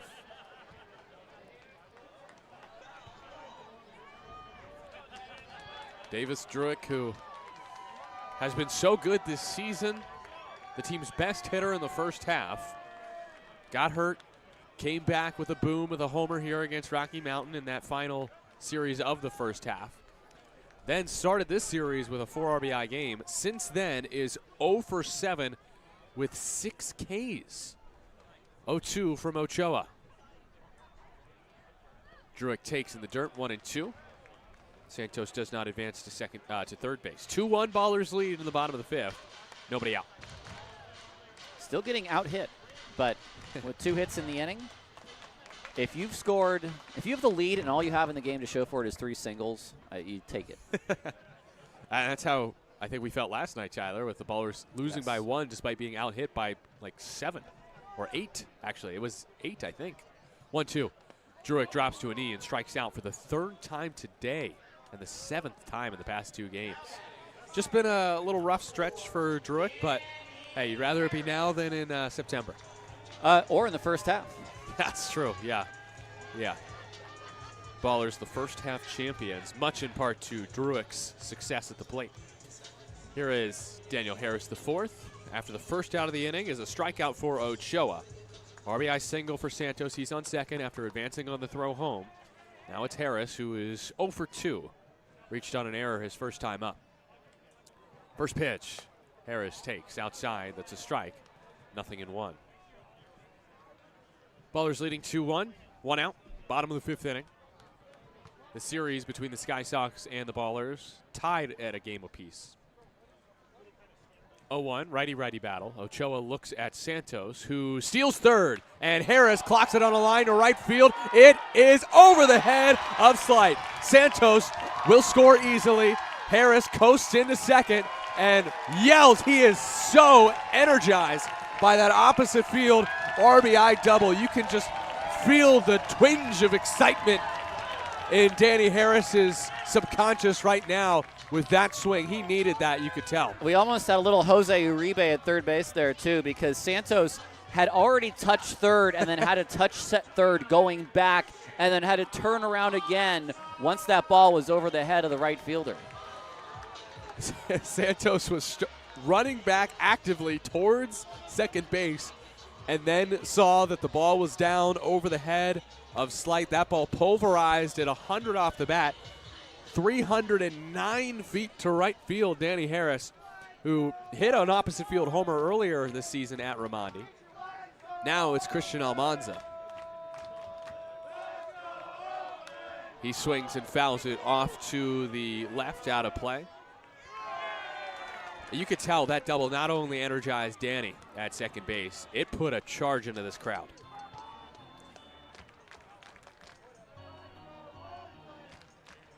Ballers lead is 3-1 here in the bottom of the 5th, a 3-run inning. Almanza, foul ball off to the left again. That one actually hit a power line and then dropped onto the street. 95 and 94, back-to-back fastballs to Almanza. Been late on both, but if you keep pumping in fastballs, eventually you'll get one squared up. Yeah. 0-2 to the lefty Almanza. Harris takes his lead at second. Almanza takes way inside at 95. Oof. How do you not take a chance on a guy throwing 95? You Oh, just do. And Jose Ochoa, he hasn't been great this year, but you look at the Dominican Summer League numbers and you can't really tell that he was a pitcher. That's right. This is his first season as a pitcher. He was a hitter in the Tigers system. And at 21, you live with that right now. 1-2 is outside. 2-2. You don't blame the move from hitting. He, was a 242 hitter in the Dominican Summer League. You got to really put up eye-popping numbers there. He didn't have power either. Did not homer in 3 years in the Summer League. But he's got a live arm, that's for sure. 2-2. Looks at second. Next to Almanza is cranked on a line into the netting, protecting the right field bleachers. Often what is said is that you hit your way off the island, as it were, in the Dominican Summer League. Well, he's found a new outlet, and that's on the mound, Jose Ochoa. Almanza for 1 today with a walk. Ready for the 2-2 pitch. Harris starts and stops. It's a foul ball. And that might have just distracted Christian enough, because that was 94 up and in, which he got to. But, boy, did that come real quick on him. And Harris, who was jumping around, that is right in Almanza's line of sight as a left-handed hitter looking at a right-handed pitcher. 6 pitches, 4 fouls, and 2 balls taken in this plate appearance for Almanza. This is pitch 7. Ochoa from the stretch, the righty, delivers. Almanza lifts it foul off to the left. That's the 5th foul ball of the at-bat. And the crowd will appreciate the fact that it landed on the roof of the warehouses out behind third. Pitch number 8 is next. Almanza bounces the bat off the left shoulder. Ochoa looks Harris's way at second base. 3-1 Ballers lead in the 5th. Pitch outside, called ball 3. That was the changeup. That did not miss by much. That was a tough take for Almanza. That was a great pitch from Ochoa. And this is the 9th pitch of the AB. Ochoa looks at second. Lifts the leg, fires. Almanza off the end of the bat, backhanded by the third baseman. Throw to first by Fabian, not in time. I think that's an infield hit. Absolutely. Can't really do much with that if you're Fabian. Also, he stumbled a bit while trying to field that. Harris, by the way, did not advance because he is at second and was not about to try third there. That was a fastball way down and in at 93, and he still got to that baseball. That's an impressive at-bat. 9-pitch AB for Almanza for his 4th hit of the series. Brings up Lou Helmick. The Ballers now have 3 hits and 4 at-bats against Ochoa. Harris at second base, Almanza at first. Helmick is 0 for 2. Last at-bat was a long one. Helmick swings first pitch and misses. 0-1. 3-1, Ballers lead in the bottom of the 5th inning. The offense finally awake after 1 hit through the first 4 shutout frames for Loria. The starter knocked out just 2 batters into the 5th inning. Already a 3 across in this frame for Oakland. Helmick hits it back to the screen. It's 0-2. Well, as we know, Oakland is a good fastball hitting team. I don't care, 93, 95, whatever it is. Center cut fastballs will get hit. It is the junk that has given them trouble this last week. 0-2. Ochoa looks again at Harris at second base before coming home. Pitch, yanked low. 1-2. A lot of aggressiveness in this inning by Oakland on the bases. Chavez, this season, 14 for 15 runners against Chavez.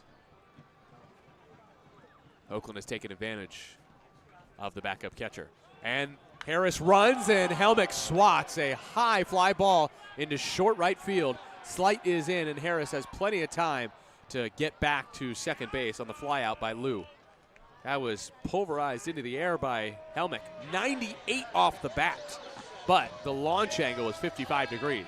A hard hit pop-up for out number 2. Yeah, 55 degrees is, you're cranking that cannon way up. I mean, that's maybe the launch angle in which you'd like to throw a bocce ball. They'll appeal to second and say that Harris is safe. That's higher than you want to hit a baseball, but I feel like if you're playing bocce on the beach and you're trying to get it to that smaller ball in the middle, you might toss it with a high 55-degree launch angle to get it as close as you can to the target. Here's Dylan Tatum with 2 down. Ballers up 3-1, home 5th. Ochoa's first pitch. Harris runs again, and the throw down to third is not in time. Harris swipes third. That is Danny's 9th stolen base of the year. Call of a strike is also challenged by Dylan Tatum.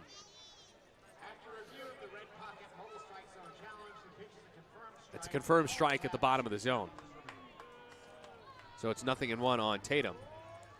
Ballers still have 2 challenges left in this game. Now Grant Myers is pointing something out before returning to his position between the pitcher's mound and second base and shortstop. 3-1 Ballers lead, bottom of the 5th. They've already scored 3 in this inning. Tatum is 0 for 1 with a strikeout, and he was also hit by a pitch today. Jose Ochoa, I think, confused, looks in for the count, and it is shown 0-1.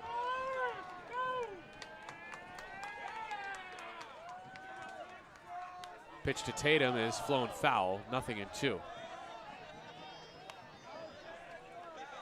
Men at the corners, Harris and Almanza. Bottom of the 5th inning, 2 down. Ballers have 4 hits in the frame. Can Tatum come up with a 2-out, 2-strike RBI right here? Ochoa has all kinds of heat in the arm. And he blows it high and away for ball 1.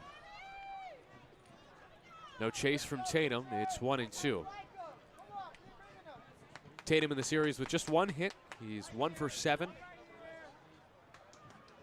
Righty-righty battle here. Ochoa set at the belt. Looks down towards first. Comes home. And Tatum jacks it foul. My goodness, that had some distance, but way foul. And that coming in on him at 82, that's one where you go, well, that's the 94 swing. And the result on 82 is that thing is way down 20th Ave. Yeah. Pulled it foul to left, so it was early on the off-speed pitch, the changeup. We'll do the 1-2 again. Tatum ready. Ochoa kicks and fires. Tatum fouls it back to the screen. That was 93, and he got a piece to stay alive.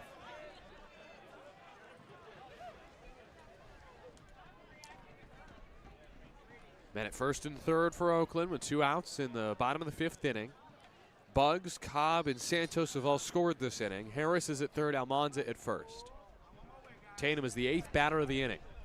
This is the 6th pitch of the at-bat, and it catches the low outside corner for a ball challenged by Colorado Springs. It's going to be overturned to strike 3. And Tatum is down looking to end the bottom of the 5th inning. So Ochoa gets 2 strikeouts in the inning, but also allows 3 hits. And the Ballers get 3 runs in the frame on 4 total hits in the inning and leave a pair. Ballers lead 3-1 heading to the 6th on 860 AM The Answer.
Start of the 6th inning. The Vodacone alongside Tyler Peterson with the incomparable Chris Dorr back in our 860 AM The Answer studios.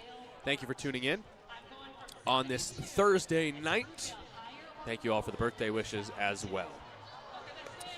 The Milkman is still on the hill. And as you know, the Milkman always delivers. And he has delivered 5 innings of 1-run ball tonight. Noah Milliken has thrown just 60 pitches as well. So this is just the 3rd time through the order. We'll start the 3rd time through the order here in the top of the 6th inning. First guy he'll face is Kamayu Neighbors for the Sky Sox. Oh. Happy birthday, Ben Wu. It's his birthday too. Yeah, birthday twin. Let's go. That's exciting. Shout out to all my birthday twins out there. The guy I went to high school with, Pat O'Donnell. Sure. Barry Bonds, happy birthday. Wait, I think, yeah, Barry, yeah. I share a birthday with Barry Bonds. First pitch is high to Neighbors, 1-0, and we're underway in the top of the 6th inning. Barry Bonds turning 61 today.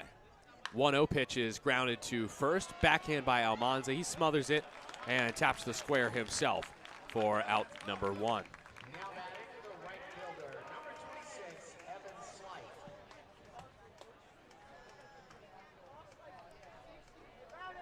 Ballers leading 3-1 in the top of the 6th inning.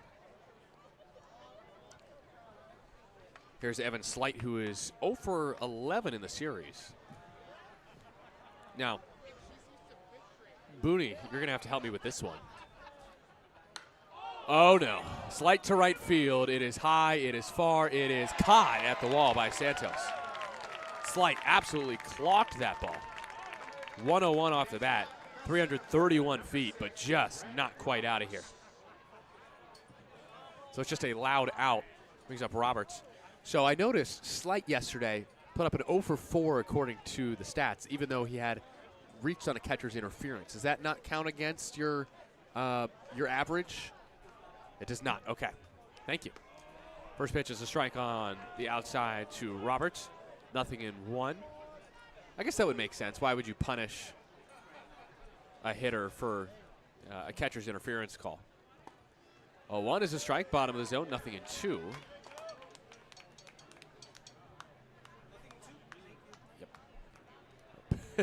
Booney had 1-1 on the board, but I always question myself when Booney has something different because I always trust Booney over myself.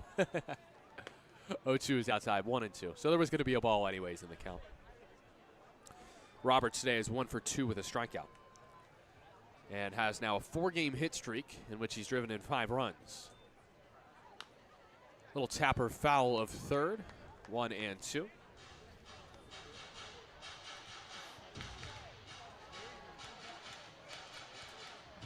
Roberts, 24 years old, former minor leaguer for the Marlins out of Florida State. He was drafted, and he swings and misses here. And Milliken lets out a yell after grabbing his 7th punch out. This one ends the top of the 6th inning. His 2nd straight 1-2-3 inning as Milliken has retired 9 in a row. We go to the bottom of the 6th inning. Oakland up 3-1 on Colorado Springs. On 860 AM, The Answer.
New pitcher for the Colorado Springs Sky Sox.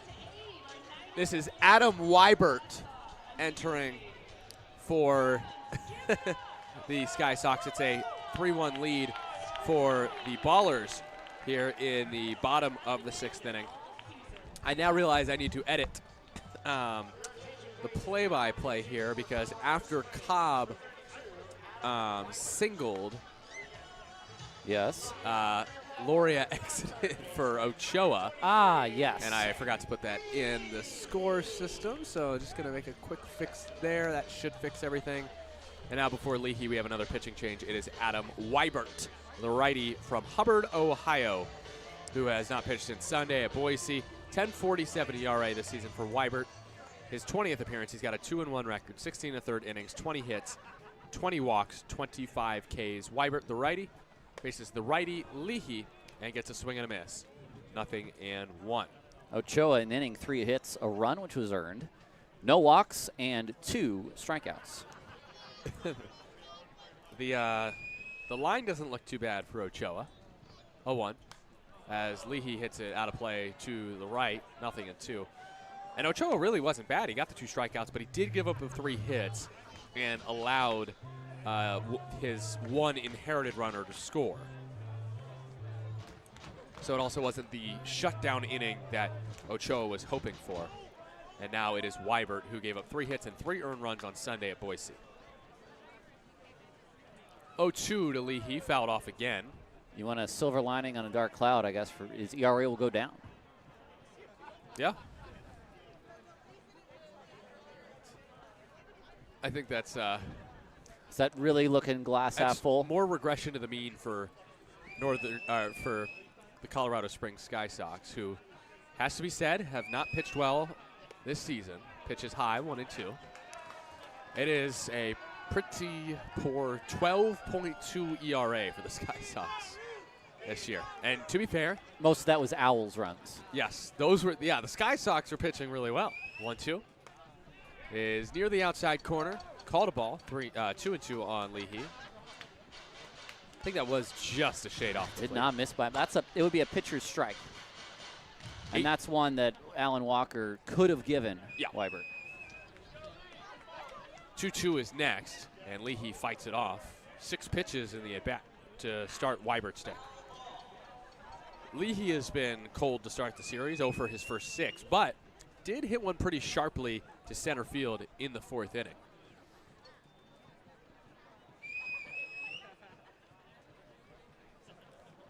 Two. Leahy, a high chopper to short, big jump for Neighbors, throw to first in time.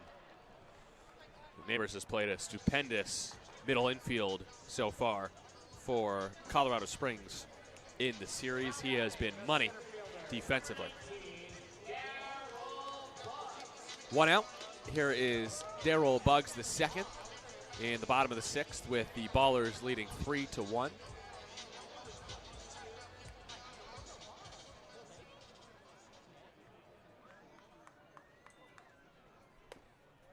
First pitch outside, 1-0.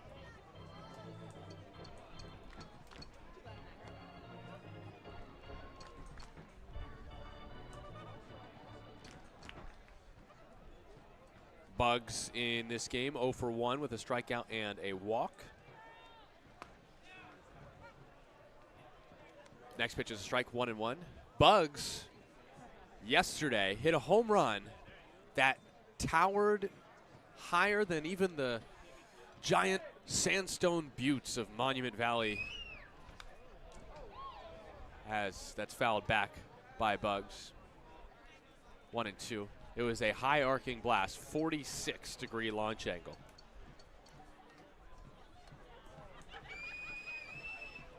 Buggs in a 1-2 count. Righty-righty battle here between Weibert and Buggs. And Buggs is clipped. No, it's inside. Ball 2. Thought to hit him in the arm. Buggs walked and then scored in the 5th inning. 2-2 toss. And Buggs hits another towering pop fly. This one won't get out of here, but it's to the shortstop, Neighbors, who makes the put away, and there are 2 away. 2 up, 2 down against Weibert for the Ballers here in the 6th.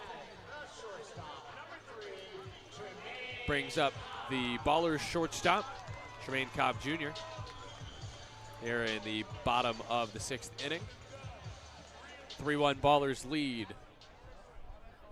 over the Colorado Springs Sky Sox. Cobb takes way outside, 1-0. Cobb on a 6-game hit streak has his 22nd multi-hit game of the season. With 2 hits today, that total leads the squad. He also has 11 3-hit games. Foul tip into the mitt of Chavez, 1-1. Cobb with his RBI single in the 5th tied this game. And then he came in on the Santos RBI knock through the right side to give the Ballers the lead. That was just last inning. Cobb takes in 2-1.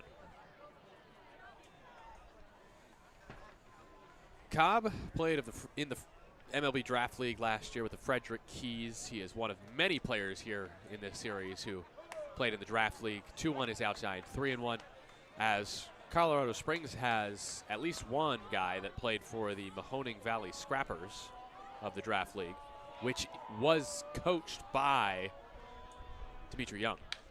Cobb tees off, deep left center field. It is off the wall. Cobb has his 12th three-hit game of the season. On a 3-1 pitch, he lights up the fastball for a 2-out double. Well, on a 3-1 pitch, you're looking for a fastball. You're looking for something you can drive. And you don't want to be too pull happy, but to pretty much go to center field on that ball, that is just a perfect hit that nearly got out of here. 95 off the bat, 361 feet. Couldn't quite eclipse the wall. I think it bounced off that AC Transit sign in left center field. And now it's Isai Santos trying to drive in Cobb for the second straight inning. 3-1 Ballers lead, 2 outs, bottom of the 6th. First pitch is outside for ball 1. Cobb with a 3-hit game. Santos is 1 for 2 with an RBI single and a walk.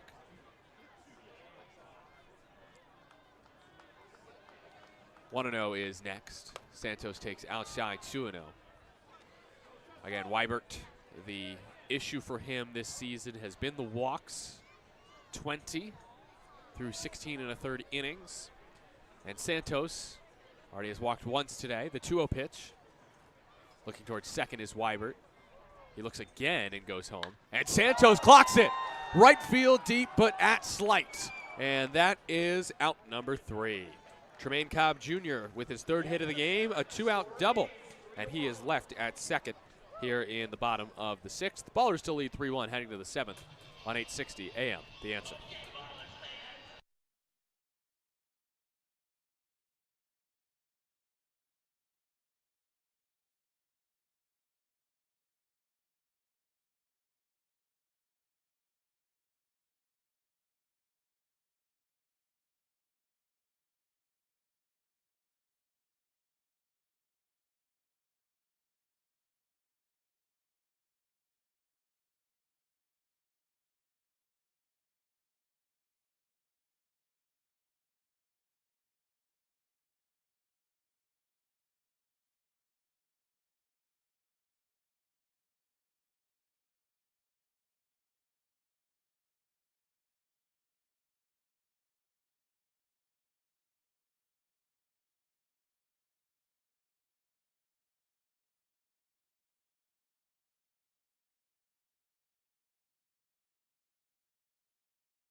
Start of the 7th inning, your line score. Colorado Springs 1 run on 4 hits, 1 error. Oakland 3 runs on 6 hits and no errors. And for a little birthday gift to myself, I'm taking the 7th inning off. And Tyler Peterson will take you through the final 3 or 2.5 frames here from West Oakland. Do you know what? For today, have your cake and eat it too. Gladly. Noah Milliken, he is currently, if he were to leave this game right away, would be on a 5th quality start in 7 starts. He'll face the top of the order in Neighbors, Slight, and Roberts. This is only the 3rd time through the order. And the first pitch is called outside. Or I take it back. This is I beg your pardon. This is Zane Denton. But this is still just the 3rd time through the order. You were right there. High deep drive down the right field line, and that is foul. I went to the bathroom last inning, and I did not update my book, if I'm going to peel back the curtain. So this is Denton, who is 0 for 2 today. Yeah, Neighbors had grounded out to first, unassisted. Then Slight flied out to right field. The 1-1 on its way, swung out of play. Then Roberts struck out, the 7th K for the right-hander Milliken. That is tied for a career best. So Denson, then Hall and Moody here in the 7th. The 1-2 on its way. It is just low. Breaking ball, he tried to backdoor him, and the big curveball is a touch low. Very economical so far, I must say, as well, Noah Milliken.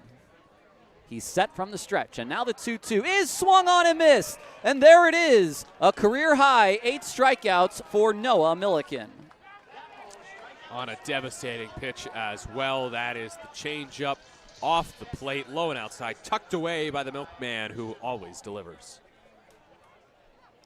Now Christian Hall, who is 0 for 2. Hall has struck out and grounded to first. First pitch. Sinker catches the outside corner at 90. Hall says that was off the plate, and Adam Walker says no, it wasn't.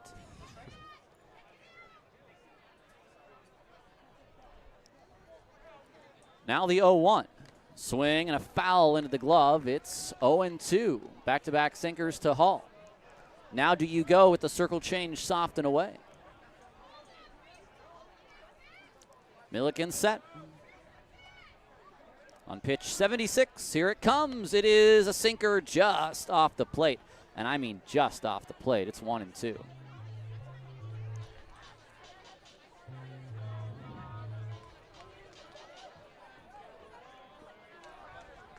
The 1-2 on its way now, and Hall takes the curveball in the dirt, 2-2. He's gotten a couple swings and misses on that breaking ball. He struck out Slight with that same pitch. All his strikeouts today have been swinging, including Hall in the 2nd. He's set once more. The 2-2 on its way, and Hall swings and grounds it foul.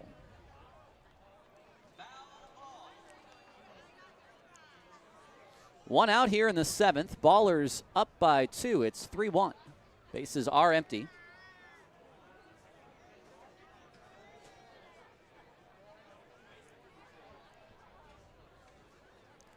The 2-2 to Hall. He swings and fouls it away again. That time chased just above the zone. That was the sinker at 90. Now, change up. Now you're going down and away. Oh, yeah. Be the 7th pitch of the at-bat. A 2-2 is swung on and missed. The curveball down and in. 9 strikeouts for Milliken. Goodness. And he's been efficient, too. That's just his 80th pitch of the night, and he gets his 9th strikeout. He is an out away from going 7 complete for the first time as a pro. He's gone exactly 6 2/3 before. 2 outs now for Moody. Moody is 0 for 2, a strikeout and a ground out. The first pitch to Moody is swung on and fouled back. Challenge sinker at 87. It's 0-1.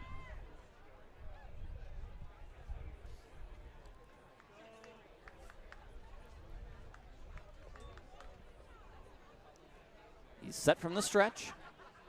A righty-righty matchup. The kick and the pitch. It is high. Does he go? Tony Prater says no.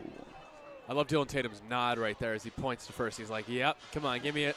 Tony Prater says, nope, not today. That's one if you're Christian Almanza, you just sort of say, yes, he did. And then the umpire, if he's not paying attention, goes, Right. yes, he did.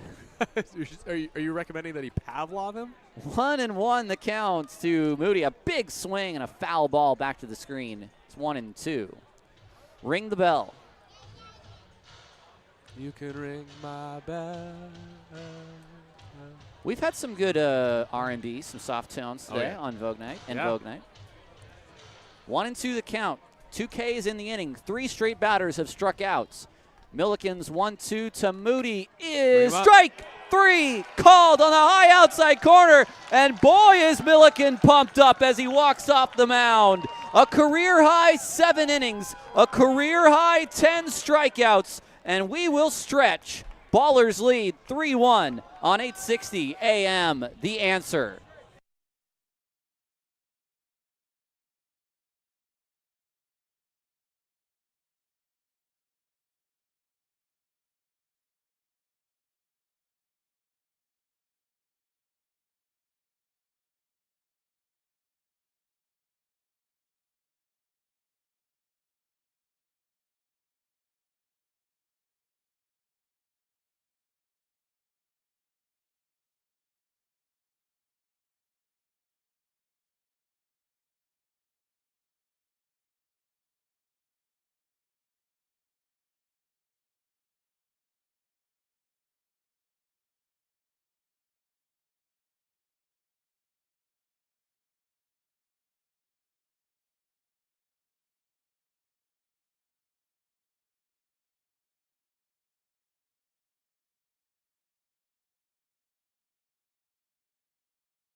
It's the bottom of the 7th. We'll see the middle of the order in Druick, Harris, and Almanza take on a new arm for the Colorado Springs Sky Sox. Not new to us because we have seen him already once this series.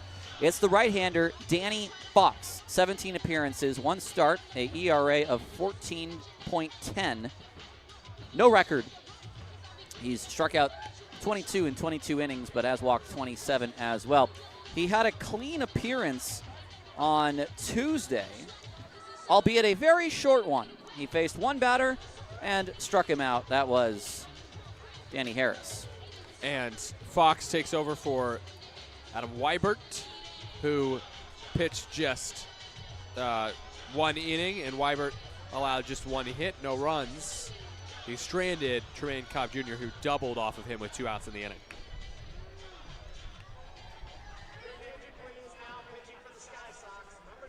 So Druick, a lefty, Harris a righty, Almanza a lefty against the righty Fox. And I'm trying to remember whether he was the one that had a decent slider that got Harris out on 3 pitches. Yep, that's the one. All right. So we'll get a rematch here in the man on deck in Harris, but first, Davis Druick. He is 0 for 3 with 3 Ks, so unfortunately he is on sombrero watch. First pitch is down and in. Unfortunately, he's on sombrero watch for the 2nd straight night. He picked up a golden sombrero in last night's ballgame. I'm glad I didn't notice. He 1-0. Druick takes a look. He was on cycle watch on Tuesday. From cycle watch to sombrero watch. Not a good progression there. 2-0. Although sombrero watch sounds cooler than cycle watch in a way. Yeah. Pitch is way inside. It's 3-0. So maybe we switch it to hitting for the golden sombrero and then, or hitting for the sombrero and then golden cycle. Oh no, golden cycle sounds cool too. I think golden in front of anything makes it sound really good. Golden birthday. Full circle. And we all Full come cycle. full circle. 3-0 on its way, and that is ball 4. And that's why I'm the 1 and you're the 1.5. Here's Danny Harris. Oh, man. Druick, no sombrero for now. Harris today is 1 for 3. A RBI double in the 5th, which gave Oakland their 3rd run of the ball game. He also stole a base in that trip on the bases. So 5 ball. There goes Druick. The pitch is a strike. The throw is much too late. And Druick, boy, slip and slide action. He dove really early and slid into the bag for about 10 feet. Druick nabs his 7th stolen base. He's 7 for 7. He does have some wheels. Well, an insurance run would be big. Can Harris poke one through somewhere or launch one? 0-1. Harris swings, hits one down the right field line, out of play. It's a good teammate taking that first pitch strike when he saw Druick off and running.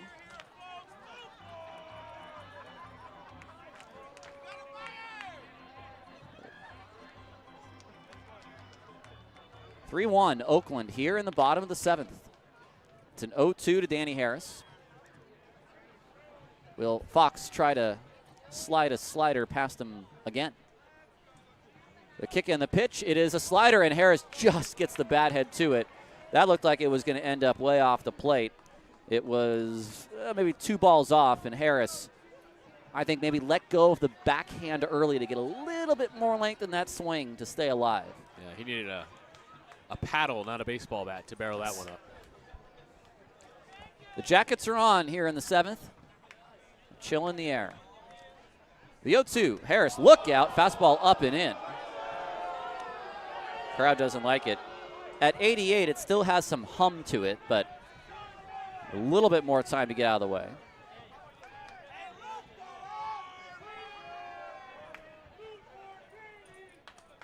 One and 2. The pitch on its way is a slider that, nearly fronts door Harris, but he takes it for ball 2. That was close. And maybe with a couple of outs, it's one that the Sky Sox maybe would have challenged. Druick gets second. Leadoff man walked and then stole second. It's a 2-2 on its way. Harris swings, hits us to right field. Pushing back Slight. He's a couple steps in front of the track. He'll make the catch. Druick will tag. The throw is going to be cut off by Neighbors at the shortstop position, and it is a out that gets Druick to third. So the get him over with no outs will work. And now it's up to Almanza to hit something to the outfield. I mean, that's just good baseball from Danny Harris. That's exactly what the ballers practice, what every team practices in batting practice, is situational hitting. What do you have when you have a runner on second and nobody out? You got to get him over, and that's what he does. Gets him to third with a fly ball to right. The infield is in. Almanza today is 1 for 2 with an infield single. He's also drawn a walk. And the first pitch to Christian is swung on and hit into the air. Somewhat shallow. Roberts coming in. It's the left fielder who makes the catch. Druick's going to tag. The throw home is a decent one, and he is safe. Sacrifice fly for Almanza. And now here comes Dimitri Young. He is not happy. He is not happy at all. Well, the Sky Sox think he's out, but I thought Druick slid in ahead of the throw, ahead of the tag at least, because the throw was maybe slightly up the third base line. And a good job by Almanza. It was a shallow fly ball, but it got the run home, so he does a job, and the Ballers' lead is 4-1. So that's a big insurance run, something Mark Kahn likes. He likes insurance. And here's Lou Helmick. They're going to appeal to third, and the action is a safe sign given from the home plate umpire, Alan Walker. So it is 4-1. Helmick with the bases empty now.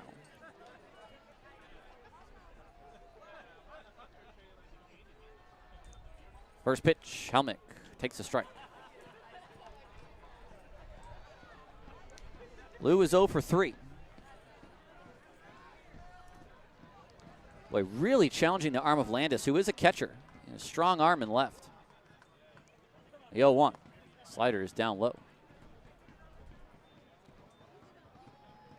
It appears that Noah Milliken will come out for an 8th inning.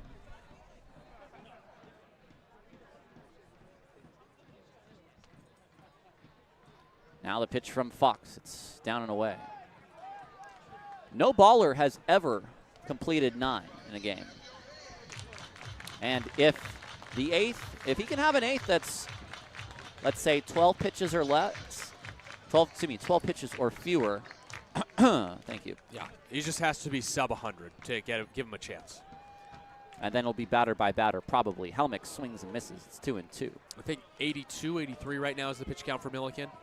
So I think ideally you're looking at a 10-pitch inning to give him a shot for the 9th.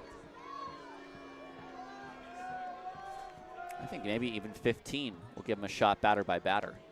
The 2-2 to Lou. He swings and misses over the off-speed pitch, and he is gone.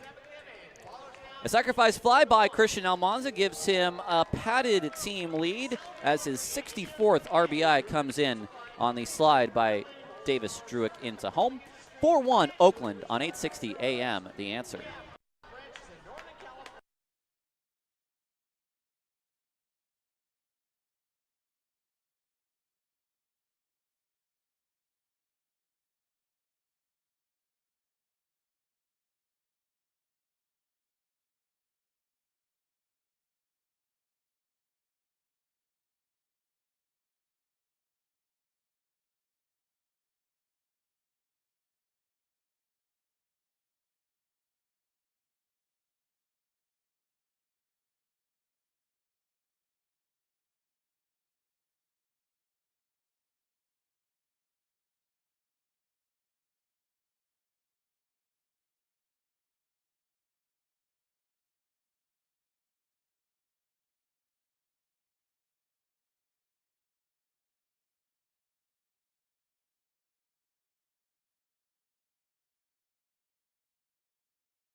Welcome back to Ballers Baseball on 860 AM, The Answer.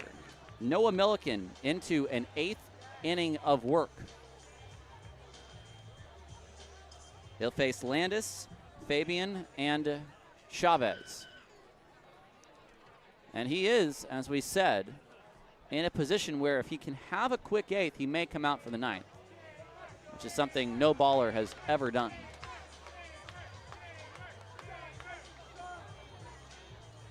A 4-1 lead here in the top of the eighth. This will be Landis' third at bat. He doubled. That was the first hit that Milliken gave up.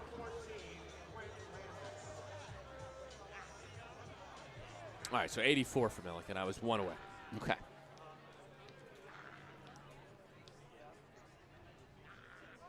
First pitch is a called strike.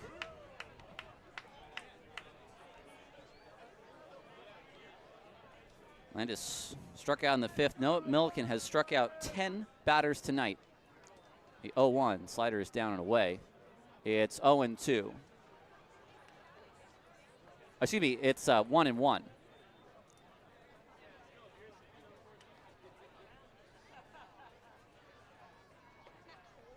Milliken a couple of shakeoffs here, and now he comes set. 1-1 on its way. Landis line drive, center field, base hit. Last night, the Ballers used Bogosian, Tanner, and Collier to pick up 4 2/3 innings of relief. The day before, they used Matsuoka, Richardson, and Franzen to pick up 4 1/3 innings of relief. So there has been some taxing use on the bullpen. And is that TJ McKenzie coming out? Yeah, McKenzie will run for Landis. So Ballers lead 4-1.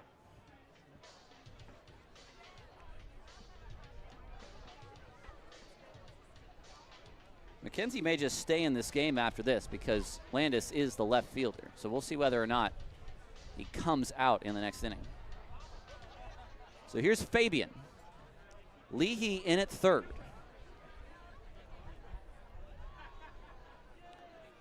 And the first pitch to Fabian is sinker for a called strike one at the top of the zone.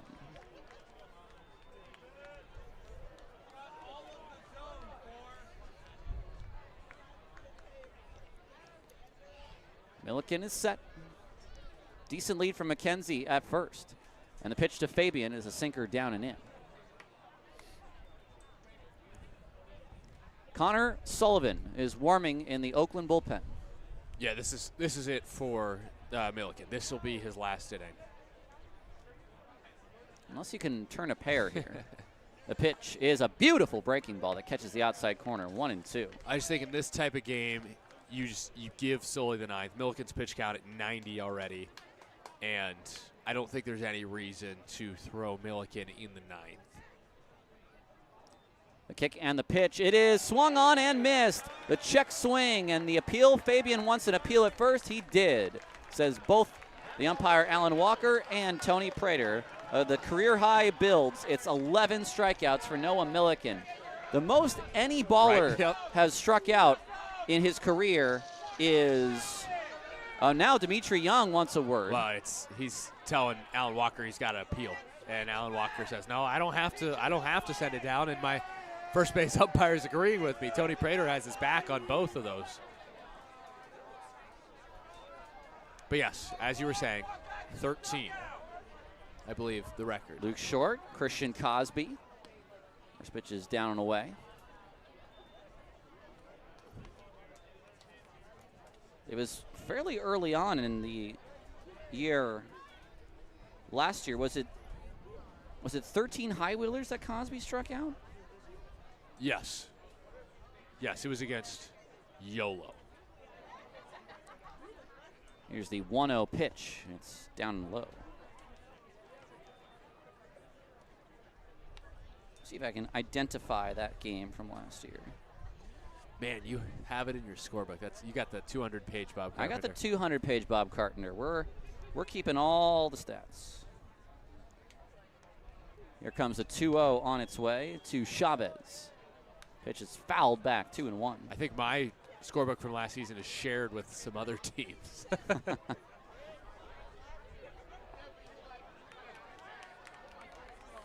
Might have had my own baller scorebook, but somebody didn't want to hire me.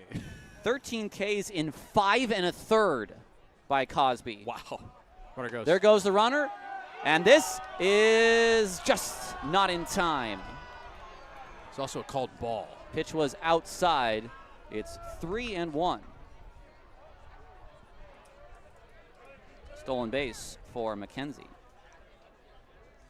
A little surprised down 3 that they'd send the runner. Nah, McKenzie's speed. I mean, come on. 21 steals 22 now. Ooh. Got one yesterday that I forgot about. 3-1. Ground ball toward first. Almanza backs up, and it eats him up. He picks it up. His throw to first is still in time. Way to stay with it on the 3-1 ground out. That sends McKenzie to third. That is a great play by Almanza to stick with that because he did let it eat him up, and that he still managed to toss it to Noah Milliken covering in time for the out. Now Kamayu Neighbors faces off against Milliken. Milliken at 96 pitches. This may be the last hitter he faces in this game. I'm almost sure. At third is McKenzie. Milliken with 11 Ks. Can he complete 8? Neighbors is 0 for 3. The first pitch fastball is high. Someone in the audience just yelled to McKenzie at third, "You won't steal home 24. Don't tempt him. He could." He has the speed. A 1-0 to Neighbors. Fastball outside. I believe Sullivan is ready. And Milliken would far prefer to walk off this mound with the ball in his hand. He comes set. 2-0 to Kamayu Neighbors is a strike. Took that changeup on the outside corner. It's 2-1.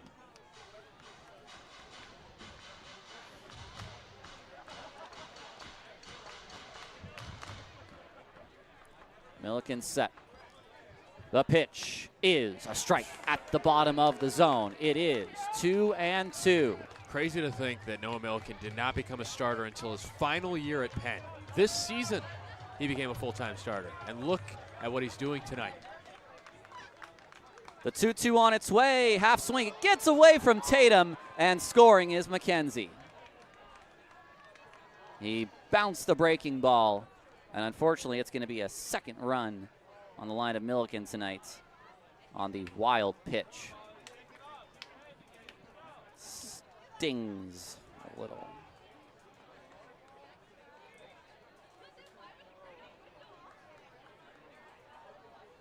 So if he can get Neighbors here, then he can quickly forget that wild pitch. The 3-2 on its way, and Neighbors takes just inside. Challenged by Dylan Tatum. Let's see what we got.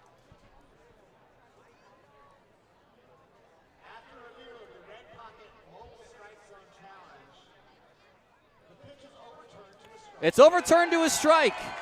It is a 12th strikeout for Noah Milliken. He completes 8 innings. A quality start. Career highs all around. He leads 4-2 as we move to the bottom of the 8th on 860 AM, The Answer.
Happy birthday, Nevada Cullen, who was just named our Ballers fan of the game.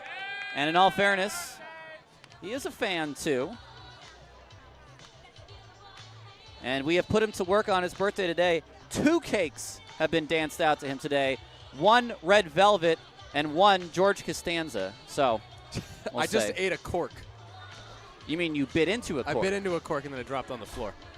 Well, I hate to say it, the trash cake given by Scrappy the Rally Possum. Can't beat that. I would not bite into anything, to be quite honest, out of that. Danny Fox to face Dylan Tatum here in the bottom of the 8th. It's Ballers 4, Sky Sox 2 on 860 AM. The answer. Tyler Peterson and Nevada Cullen. McKenzie has stayed in the game in left field, and the first pitch slider is down and away.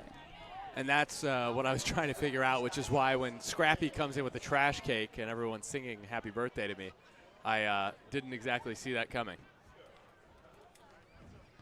Keeps you on your toes up here Yeah. in Ballers baseball. The 1-0 is outside, 2-0. I had my binoculars on, and then all of a sudden I look up and see myself on the score on the video board. Who was shooting? Shout out to our camera crew. I know that's Ivan. I know that's Ivan down It was there. either Ivan or Isaac. I'm not sure. No, Isaac's home plate tonight. Ah. High home, high home. 3-0 now to Tatum as the next ball comes in. What a great challenge by Dylan Tatum. He may have known that was the last pitch Milliken was going to throw. Why not? Honestly, I'd ask Tatum about it. I don't know if he thought necessarily it was a strike. 3-0. Tatum looks at a breaking ball in for strike 1. Because it was very much on the corner.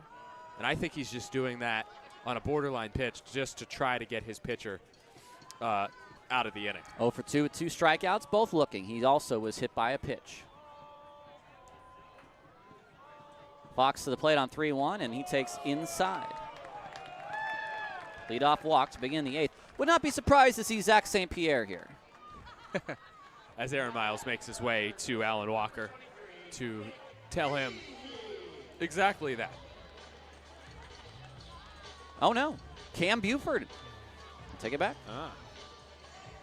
So this is actually a steal situation.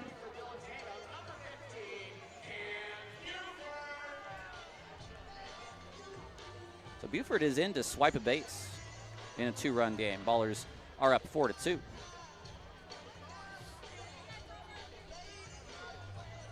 Appreciate it. I'll bring up Nick Leahy. Leahy is 0 for 3.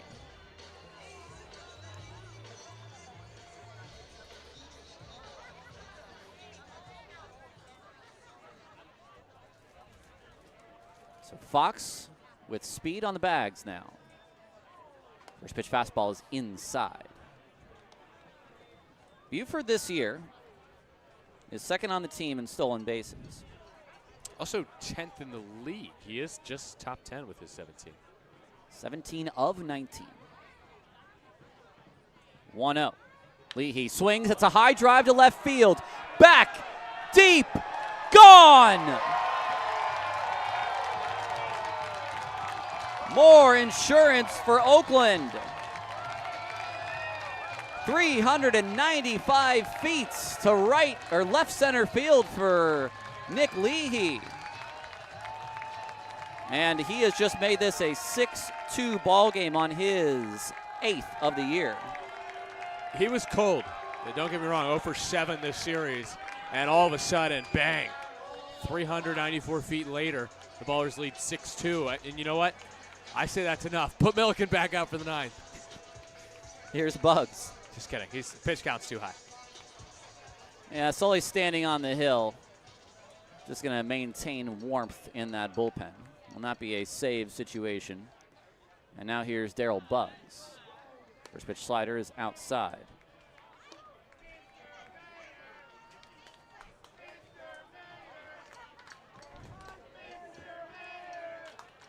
One and 0. Fox to the plate. Bugs takes high. 2-0. 6-2 Oakland. 3 in the 5th, 1 in the 7th, and now 2 in the 8th for Oakland, who once trailed this game 1-0 for quite a while. pitch to Bugs is front doored in the zone for strike one.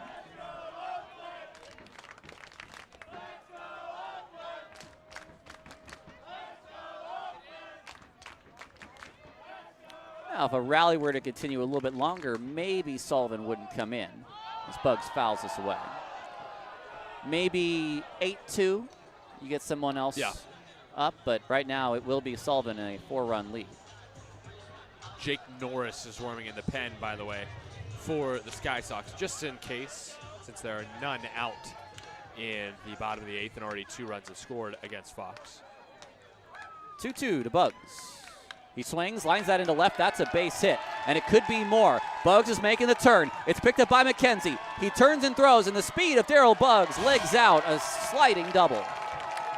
That's pure speed from Bugsy, because that ball, McKenzie gets to it really quickly. Nice reverse pivot out in left center. Gets the ball in quickly, did everything he could, and still had 0 chance to get Bugs at second. That's a double out the box as well. He was thinking about that the whole time. Here is Tremaine Cobb, who, well, we'll get Ray King coming out to have a chat with Danny Fox. This will leave 1,677 fans, by the way, in attendance tonight, but this will leave the Sky Sox with just 1 mound visit for what could be might be the last inning they pitch. Yeah. Cobb has 3 hits today. Might as well try to calm Fox down, see if he can stay in this game, but also give Norris a bit more time to warm up out there in case he's needed.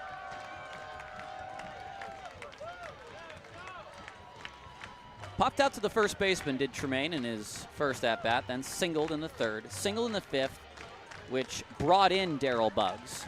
Stole a base, came around to score on a Santos single, and then doubled off the wall in the 6th. How many 4-hit games for him this year? Ooh.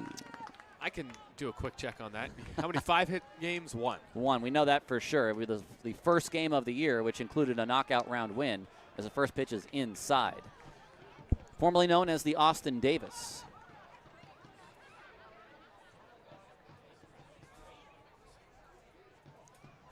The 1-0 on its way. Cobb, is nearly hit. Did it get him on his stomach? It did.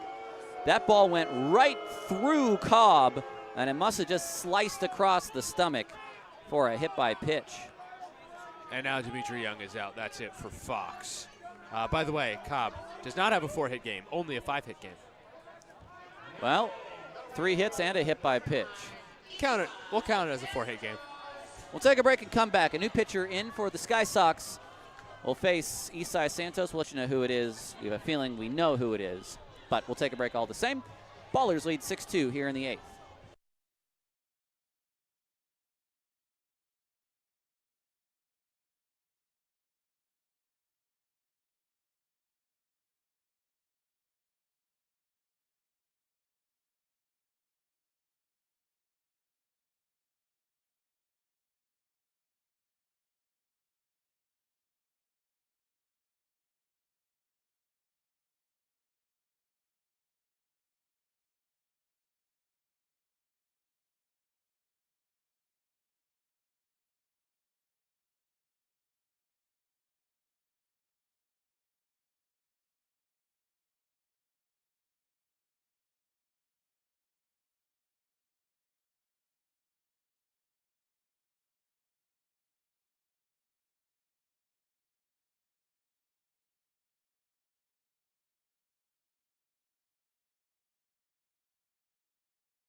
The new pitcher is the right-hander Jacob Norris. His 6th game of the year for the Colorado Springs Sky Sox. No record. He's only thrown 6 1/3 innings. He's allowed 7 hits, 5 walks, and 5 Ks in that time. .280 batting average against.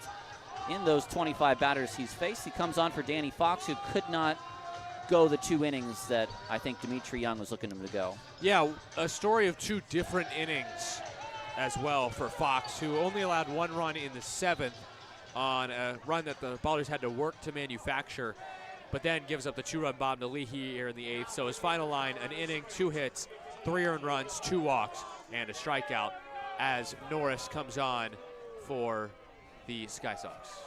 Well, the inning thus far has been walk, 2-run home run by Nick Leahy, and double. Hit by pitch followed that. And now Santos bats, 2 men on, nobody out. In a game, Oakland leads by 4.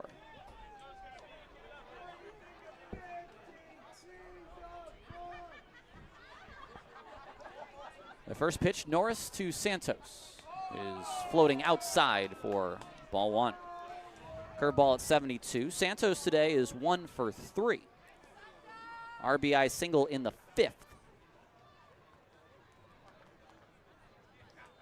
There go both runners. The pitch is high. The throw to third. It is not in time as Bugs swipes stolen base number 19. And with that, Cobb also picks up a steal of his own. Cobb with, is that 3 stolen bases today? 2. I got 2. Yeah. I thought it maybe missed one, but you're right, it is 2. So the infield will now come in. It's 2-0 to Isai Santos. Next pitch is high. It's now 3-0 to Isai Santos. Will we get a 7th walk in 2 days? And a 9th walk in 3 days? Is that what's on the line here? The 3-0 on its way. Norris throws, and it is below the zone for ball 4. That OBP just keeps going up, up, up. I've got him at 7 walks in 2 days. I don't think he walked at all in game 1. Did not walk at all in game 1, okay. Because he was replaced by he was replaced by Bugs, who didn't walk either, so a moot point. Here's Druick, bases loaded, nobody out. Ooh, I have a statistic for you. Would you like a statistic? Before the first pitch or after? We can wait. Okay. I said no if it was important to the outcome of this at bat or not, as it's down low. Well, Davis Druick is 2 for 3 this season with the bases loaded, including a bases clearing double here at home against Grand Junction back on May 31st. The 1-0 to Druick is ball 6. I don't know if you can hear the crowd. I'm pretty sure you probably you can hear him a little bit at least. It almost sounds like it's coming from the press box. I promise it's not. It is high. It's ball 7. And that's only going to invigorate this crowd even more. They're working faster than Ian can possibly change the video board. The 3-0 is strike 1. Will that stop the chance? Yeah.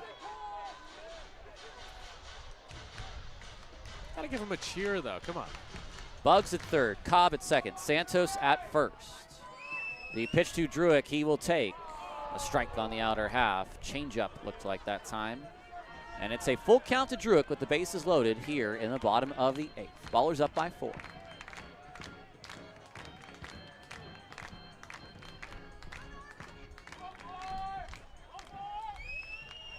Pitch on its way. It is off the plate. It is ball 4, and that is a walk. And that is an RBI for Davis Druick. So Druick today, 3 Ks and 2 walks. Bugs has scored his 2nd run of the game. Tremaine Cobb to 3rd, Santos to 2nd. The inning has now gone walk, home run, double, hit by pitch, walk, and walk. Back-to-back walks from Norris. It is 7-2. Also, what I didn't say is Druick this season, that's his 2nd bases loaded walk. First one was at Ogden. I was about to say, I think I know the play. Yep. Harris's first pitch that he sees is down below the zone. Yeah, that was a 2-2 game on the 15th of June. That was a huge at-bat. Oh, yeah. It helped the Ballers to sweep that 3-game series, their first sweep in franchise history. The 1-0 on its way is a strike at the top of the zone. I believe, did they not bring in the lefty to face Druick as well? Was it Edmondson or someone like that? I think so, yeah. Oh, actually, you know what? Let me look at it. You've got the book. So 1-1 to Harris. Bases are loaded, and the pitch is high. Norris, when he's falling off, he's looking down at his plant. He's a rather tall right-hander, I must say. A 2-1 is a decent breaking ball. That front door is Harris, and Harris is going to challenge. Wrong pitch to challenge. There was, I think, one missed call earlier in the count, not that one. Bottom of the zone, great pitch.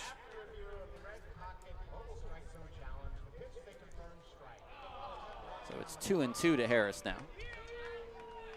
7-2 Oakland. Base is still loaded. Still no outs here in the 8th. It's a 3-run inning, which could snowball. Connor Sullivan, he's still just standing around down there. I think if you see 1 run, 2 runs. I'm with you. I think 8-2 is when you start warming someone else up. Okay. The pitch to Harris is swung on and missed. Harris could not resist. It was an off-speed pitch that was bending down toward the top of the zone, and Harris strikes out. That'll give Almanza 1 more at-bat. A ground out, a walk, a single, then a sacrifice fly. Officially 1 for 2 today.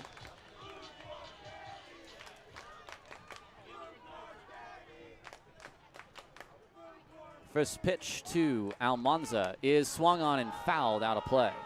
They're trying to do damage. I will add, Silly hasn't thrown in a while. It has not been since the Glacier Series Saturday. So it's been quite a few days since his last appearance. Set on the mound. Now the big breaking ball is high. Boy, Norris is certainly having some trouble. Cobb is still on the line of Fox, so you can't close a book on Fox yet. Pitch to Almanza, he swings and it's foul. Watch out, Tark. Both the swinging strikes are in the zone. I think that's Benji running down the right field line trying to pick up that ball, our clubhouse manager. He's got to get back or do something. He's got to get out of the way because Norris is ready to throw a next pitch. He comes set. It's 1-2 to Almanza. Pitch on its way. He looks at a pitch in the dirt. Big breaking ball. It is now 2-2.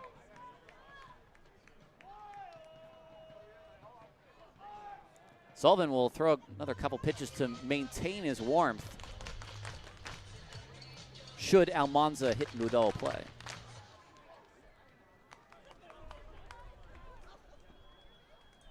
The 2-2 is swung on, a high deep drive to center field. Moving back is the center fielder Roberts. He is right in front of the track. He'll make the catch. Tagging on the play is Cobb. Tagging on the play is Santos. It's another sacrifice fly for Christian Almanza. 2 more RBI on the sac fly F8. And now that is 4 runs all earned on the line of Danny Fox. Back-to-back plate appearances with sac flies at back-to-back innings for Almanza. This one a much different feel than the one in the 7th. Men at the corners for Lou.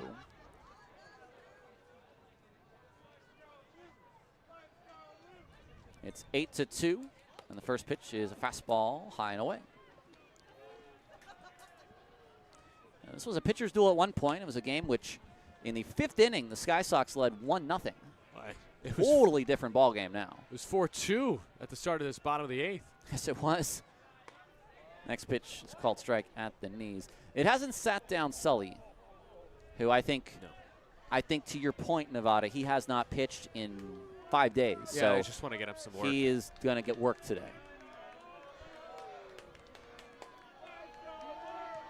The 1-1 to Helmick. He looks at a breaking ball for a called strike 2. A little bit of a rough day for Lou, who's 0 for 4 with 2 strikeouts.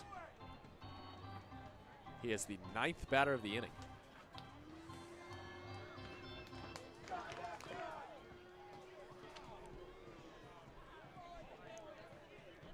Norris is set. And the 1-2 on its way. It is in the dirt. I see you peeking at Pioneer League scores. I am. Poor Glacier, that's all I have to say. Back-to-back nights with a knockout round loss to the Missoula Paddleheads. At home. Yep. pretty brutal. And you have Xavier Casarella.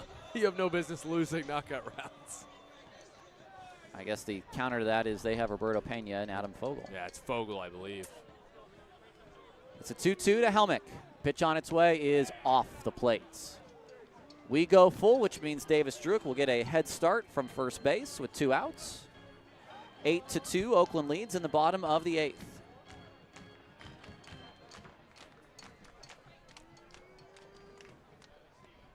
Norris ready. And the 3-2, Lou looks at ball 4 beneath the zone. Wow, awesome take there by Lou, because that was a pretty good breaking ball there from Norris, and Lou just held off. Norris has not allowed a hit. He has faced 5 batters, and he's walked 3 of them. And this is sort of the issue that comes up sometimes in these leagues. Guys with really good stuff who just cannot seem to control it very well. Oh, this is interesting. Oh. Ray King coming out with the trainer. Maybe they've spotted something. I told you a little bit earlier that Norris was sort of looking down at his plants every time. Are they looking at his right hand? Is this a blister situation? Not sure. Seems like a good time, though, to look Let's look at some Pioneer League scores. Yuba Sutter come back with a win at Rocky Mountain after dropping the doubleheader yesterday. They're up, and they won 8-2, I should say. Oh, no way. Ogden wins against Boise 5-4 on what else? A walk-off single by Chris Sargent, who is the league leader in RBI. He also had a 2-run homer in the game. They came back from down 4-0 in the 6th. Wow. Yeah, watch out for Ogden. All right. Norris is fine. They're loaded for Tatum. Here's the first pitch to Tatum. It's swung on. It's popped up on the infield. The second baseman, Moody, will squeeze it for the final out of the 8th. 4 runs come in. A 2-run home run by Leahy, an RBI walk by Druick, and a sacrifice fly by Christian Almanza. It is now 8-2 Ballers as we head to the 9th on 860 AM The Answer.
Top of the 9th, Ballers lead 8-2. Tyler Peterson and Nevada Cullen. The closer, Connor Sullivan, is on the mound. And Nevada, what were you saying just there about a certain accolade? Pioneer League Pitcher of the Week. Noah Milliken, 8 innings, 5 hits, 2 runs, no walks, and a career-high 12 strikeouts, 1 shy of the Ballers' franchise record, which is 13 in a game. Awesome stuff from the Milkman. He turns it over to the Slim Reaper. Sullivan this year has a league-leading 12 saves, 26 games, 0-1 record, a 3.33 ERA. Does that mean he gives up 1 run every 3 games? That seems about right. Or no, an ERA of 3 actually would mean that, wouldn't it? Well, he does have an ERA about 3. Okay, well, fair enough. 27 innings, 32 Ks, and a team low 167 batting average against. Slights, then Roberts, then Denton. First pitch is high. It's 1-0.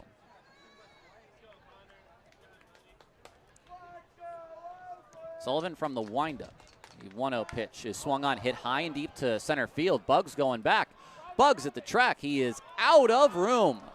A solo shot off Sullivan. It's 8-3. It does feel like Silly's at his best in save situations. That is the case for closers. They tend to struggle more in non-save situations.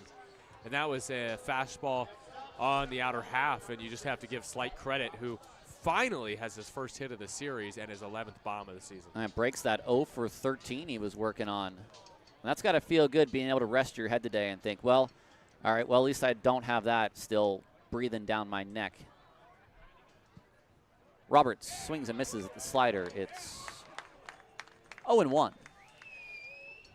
It was the fastball from Sullivan, and you do just take it the other way when it's up and outside. So a really nice swing by Slights. Another slider that's off the plates. It's 1-1.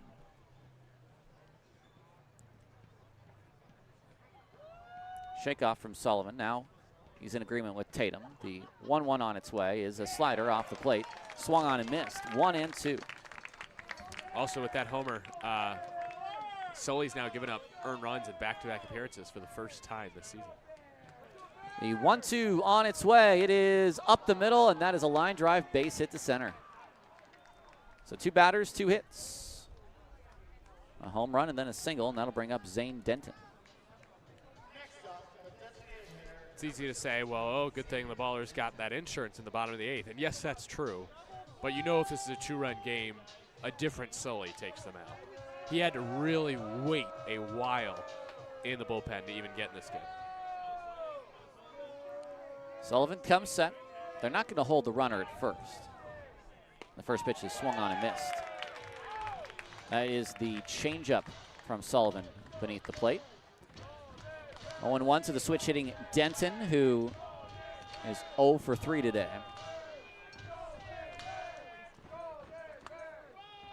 Pitch on its way is swung on, fouled out of play.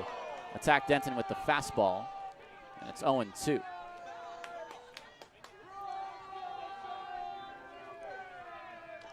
Got some Cal fans in the stands today. What are they saying? Oh. Roll on, you Bears. Oh. Ball hit to center field. Bugsy is not going to make the catch. Ooh. He is going to throw to third. It's a decent throw, but it's offline and safe at third. Running on the play is Roberts. 3 straight hits off of Sullivan. Ballers up by 5 with Hall coming to the plate.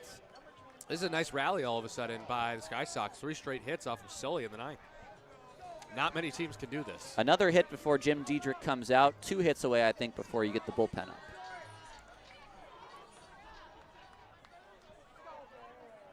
Looking to maybe turn 2 on Hall, who is 0 for 3 today. First pitch fastball just off the plate. It's 1-0. They're not holding on Denton. Pitch on its way is fouled back. It's would have been a straight defensive indifference had Roberts got to second, because no one reacted whatsoever.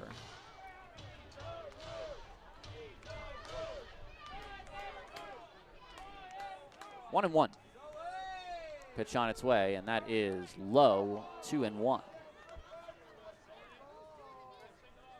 Ballers have played 3 games, almost all the exact same length. 2:58 on Tuesday. Yesterday, 3 hours, and approaching that mark here today as well. Next pitch is swung on and fouled away. Denton was on the move, and it is 2-2.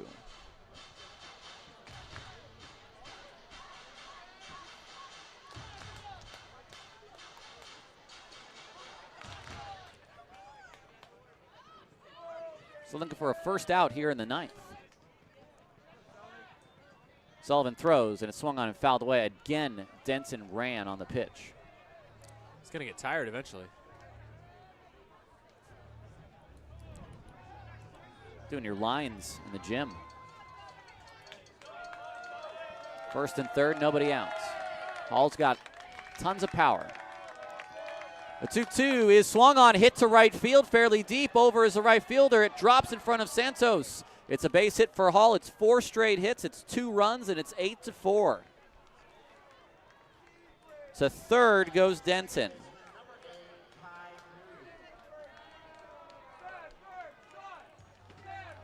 And now the bullpen will get active.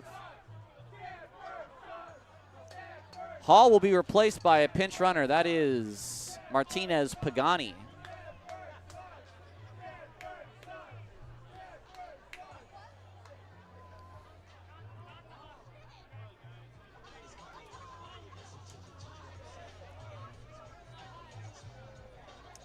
Good rally by Colorado Springs. That's the first 4 that have all hit safely. Jim Diedrich is now out there, and if I had to guess, That's Franzen.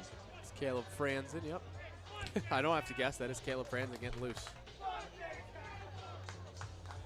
Yeah, just like I said earlier, a closer in a non-save situation. That's like biscuits without their gravy. Well, you're hot and you're cold. You're Yeah. yes and you're no. You're in and you're out. You're up and you're down. Yeah. You're wrong when that's right. You're black when that's white. Okay, Katy Perry, that's enough out of you. But, I mean, that's what Sullivan was in that 8th inning. He got up when it was a 2-run game, and he comes into Yeah. a 6-run game. He had to wait a long time. And he was even warming up in the top of the 8th Right. when Milliken was sort of on the edge. Yeah. And again, you obviously you're He gonna still has to bring- go out and do it, Right. which he hasn't. And he needed his work.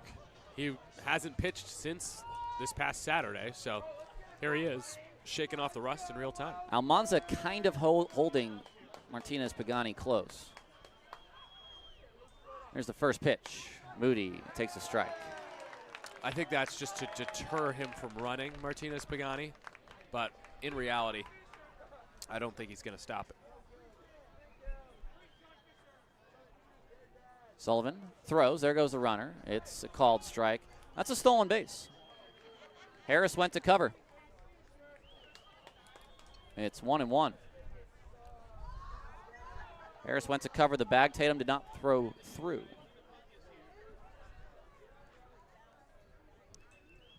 Next pitch to Moody is a slider down and away. Second and third are the runners in a 4-run game. A home run by Moody would make it a 1-run contest.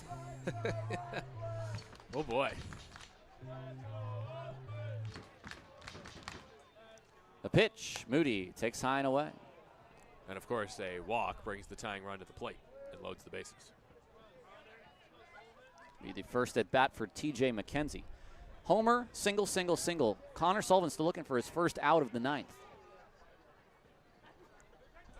The 3-1 is a slider. It's popped up. It's behind home plate. Tatum to give it a look, but that one is into the seats.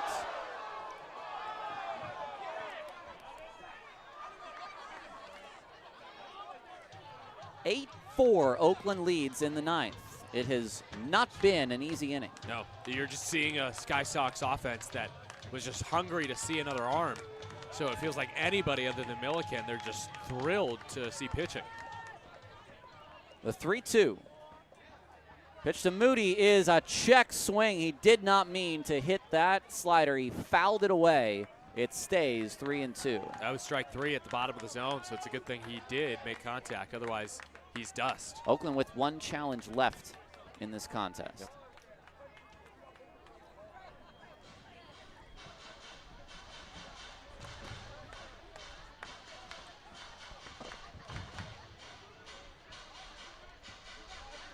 Sullivan is set. The 3-2 is way outside for ball 4. And he may not have much longer in this ball game. This is McKenzie. That's it. It's going to be a save situation for Caleb Franzen. Aaron Miles has seen enough. 5 batters for Sullivan, and it just has not been his night. Home run, single, single, single, walk. They're loaded for McKenzie. The potential tying run as we take a break in the 9th. 8-4 Ballers lead on 860 AM The Answer.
If for some reason you gave up on the end of this game, I have interesting news for you. The tying run is coming to the plate for the Sky Sox here in the 9th as Caleb Franzen comes on to try to clean up an inning which has seen 5 straight batters reach homer, single, single, single, and walk against Connor Sullivan, who just did not have it tonight. No, does not record it out in the inning. Gives up the walk to finish his day after 4 straight hits and is responsible for all 3 runners. Caleb Franzen pitched on Tuesday and went an inning and a third against the Sky Sox without allowing a hit or a run. He struck out 2. He faced Hall, Moody, McKenzie, and Velos, striking out McKenzie, and that is who he will face to start the 9th inning for Franzen. He needs to get all 3 outs in the 9th, and he is looking to get his first Ballers save. McKenzie will take his first at bat after running for Landis in the 8th. Ballers will not hold on any of the runners. Franzen set. The first pitch on its way to McKenzie is a breaking ball down low. 1 challenge left for Oakland. All 3 left for the Sky Sox. You may see liberal usage of them here.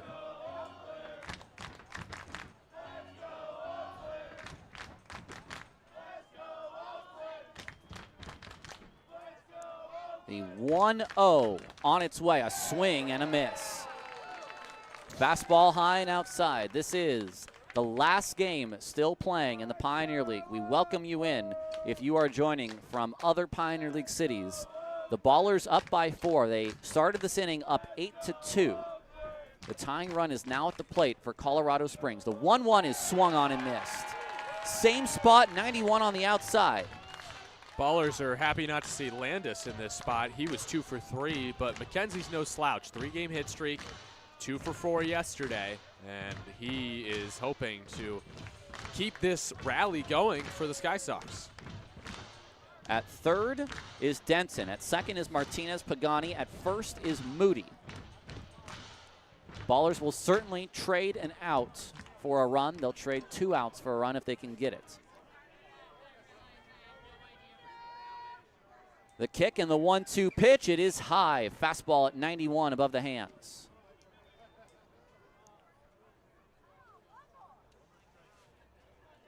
Two and 2. Just one more pitch to play around with if you're Franzen. We'll try to go for the strikeout here. The pitch on its way is a high chopper up the middle. Cobb will field. Does he even have time to throw out the runner? No, and it gets away from Almanza. Here comes a second runner. It's an infield single and an E6. And 2 runs score. 8-6. Wow, this is coming apart at the seams. Yeah, this is unexpected, to say the least. I mean, just a weird, wacky inning. It's a single and an error.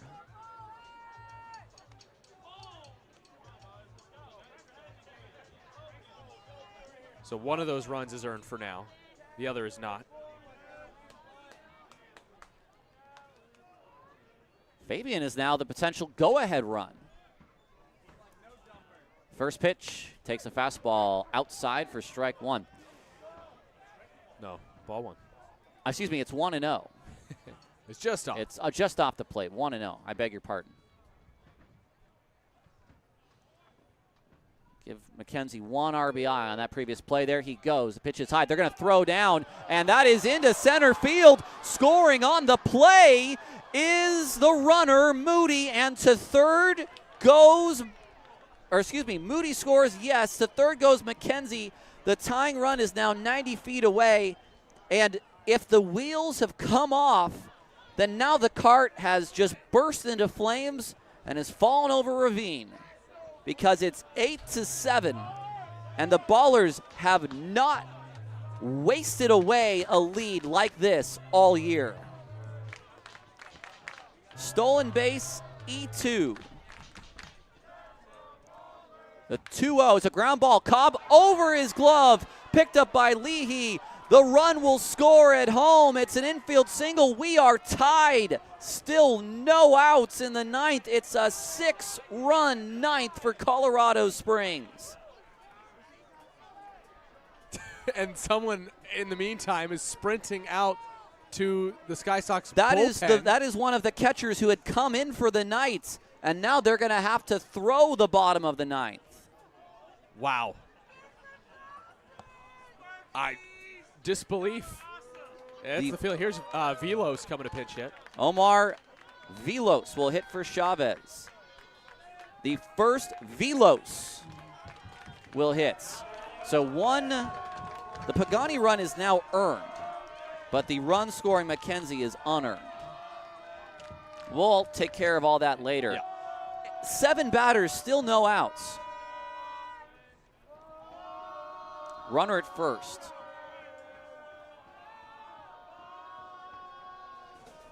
It's 5 earned on the line of Sullivan. A pitch on its way. It is swung on and missed. Velos chased way outside. This is a totally new territory for this team, which is 42-14 this year. They have not had a game blow up on them like this. They had a game in Boise that they were only up 2 that they lost on a walk-off 3-run home run. As Velos swings and misses, it's 0-2. But up 6 after scoring 4 in the 8th, they have completely wasted away this lead. 2 errors and 6 hits.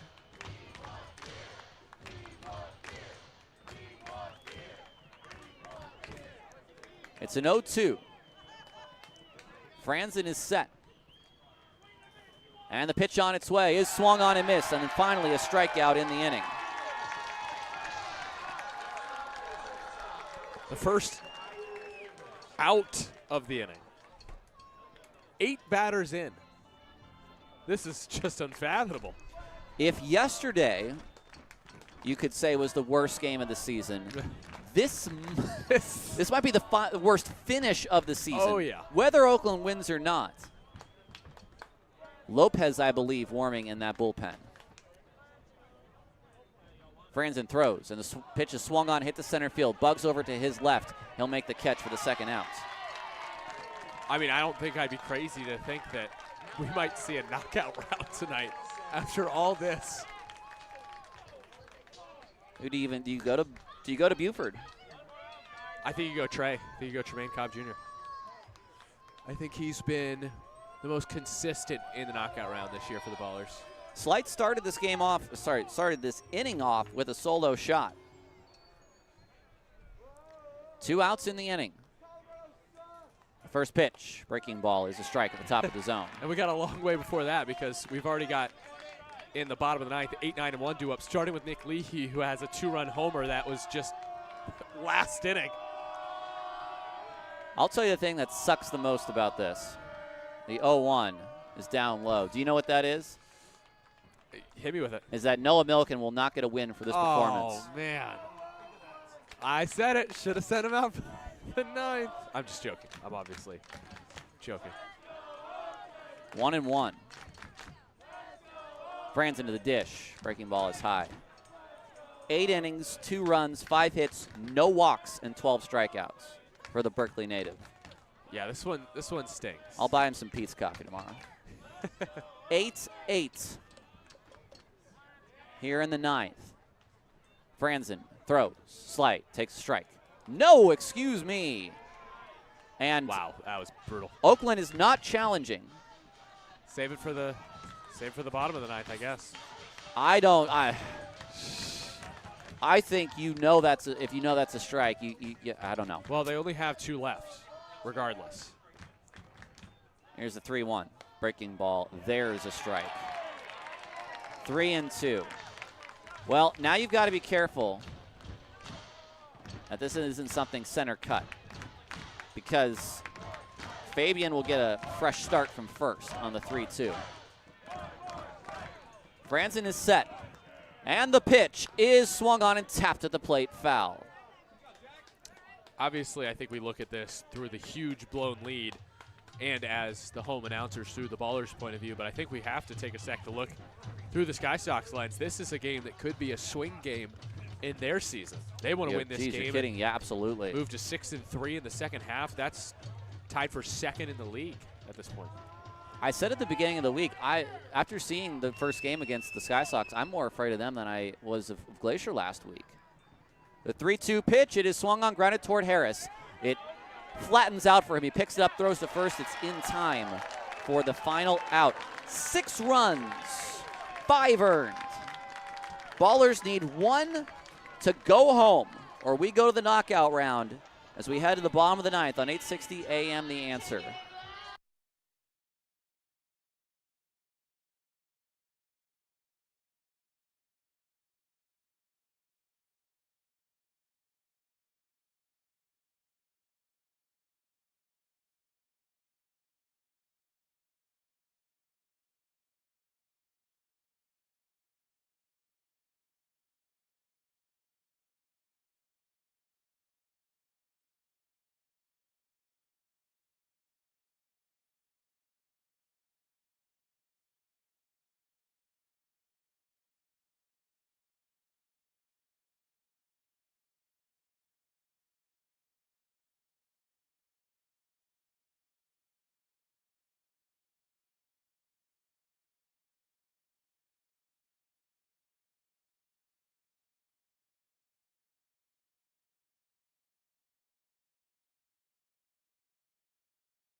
Bottom of the 9th. That's right. Didn't think we were going to get here. You may be wondering how we ended up in this situation. Well, let's not recap. I don't know. We'll recap that in the postgame. Yeah. Alain Lopez to pitch here in the 9th. He got the save last night. Did not allow a hit, but he did walk 3 and struck out 2. Gave up a run. It was unearned. Righty, 5'9", but hard thrower, making his 19th appearance. He has 3 saves, a 5.5 ERA, an 0-2 record, 18 innings, 20 hits, 17 walks, 25 strikeouts. Can the Ballers walk it off? Something that the Ballers were trying to do last night against him and could not. Norris somehow did not give up a hit in his inning and did not allow an earned run. He walked 3 and struck out a batter. We are going to have a... Oh, not a pinch hitter. I thought for some reason we had a pinch hitter, but we don't. Let's take a look around the diamond. Behind the plate once again. That is Velos. Oh, that's Velos, so that's a straight swap. And then... Hall back at first. Yes, Hall back at first. Leahy homered in the 8th. At the time, padding. If he can run into 1... Got to hunt a fastball, right? You have to hunt a fastball of a guy that throws 95. The windup and the first pitch to Leahy. He swings and misses, and he tried to win this ball game. Walk-off or knockout round. Those are your 2 options tonight. So you'll see, if not a home run hit in the 9th, but some home runs hit after the game. Next pitch is inside at 93. It's 1-1. Lopez is yelling, saying, why is that not called a strike? And well, challenge it. You got 3 challenges. I know. I don't know why. Colorado Springs has only used 1 challenge tonight. And they got it correct. The 1-1 on its way. Leahy takes a breaking ball at the bottom of the zone for strike 2. That's tough after back-to-back fastballs. Yeah. Mid-90s. All told today, 1 for 4 for Leahy. The 1-2 on its way, and Leahy takes in the dirt. Fastball at 92. Bugs on deck, on the top of the order in Cobb after that.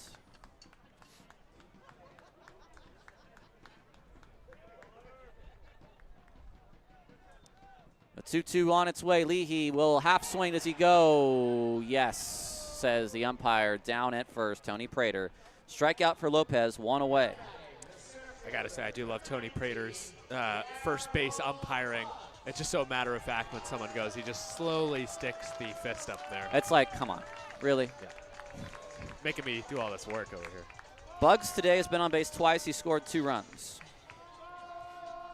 I would love to see Bugsy try to hunt a fastball here and do what he did yesterday. Hey, look, double last time up. Smoked it into left center. First pitch to Bugs. He will take a breaking ball for a ball, and now it's challenged at the bottom of the zone. Ooh, Velos in the face of Bugs right there. I don't think there was any ill will there, but maybe they're just chatting, it seems. 8-8 in the ninth. Ballers gave up 6 in the top of the inning. 5 earned on Sullivan, 1 unearned on Franzen. A blown save. The 0-1, ground ball, up the middle, slowly hit. It will sneak into center field for a base hit for Darryl Buggs. And now he is going to think about going to second, but head back to first. Well, that was chaotic. I had a feeling when that ball was slowly getting through, could Buggs hustle out a double here as the middle infielders dove to try to stop the baseball? But instead, Buggs stops at first after a wide turn. And with Buggs' speed, do not count out a steal of second here. I think you have to count on a steal, to be honest. Buggs is out there to steal a bag right now. The first pitch to Tremaine Cobb is a breaking ball, too low, and this time not challenged. Surprised that wasn't far off. It was a bit lower, but not far off from that challenge pitch to Buggs. 1-0. The pitch to Cobb is a fastball low, 2-0. Okay, 2-0. Well, hey, if anyone's going to be the hero, it's going to be Tremaine Cobb Jr., it feels. This is just his type of game. You remember opening day, it was the reverse. Yes. Ogden blew the lead, made it, and Trey Cobb ended up being the knockout round hero. There goes Buggs. The pitch bounces in the dirt. A perfect pitch to run on. And the Ballers have the winning run at second base. Now for Trey in a 3-0 count. I think you go after the pitch. A single right now wins the game. I like it. Middle fastball. Cobb. No, look at this. Ooh. Look at this. And it's an intentional walk to Tremaine Cobb.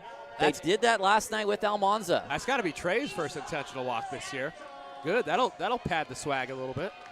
Isai Santos. Today a hit, 2 walks. Sorry. Go ahead. Can Isai finally be the hero? I feel like he's been deserving of his moment this season. Well, I got to say, Berkeley on the mound was exceptional tonight. Can it be Berkeley with the bat now? Lopez is set. The pitch to Santos. He takes in the dirt, and it's blocked by the catcher, Velos, who will pick up the ball and ask for time.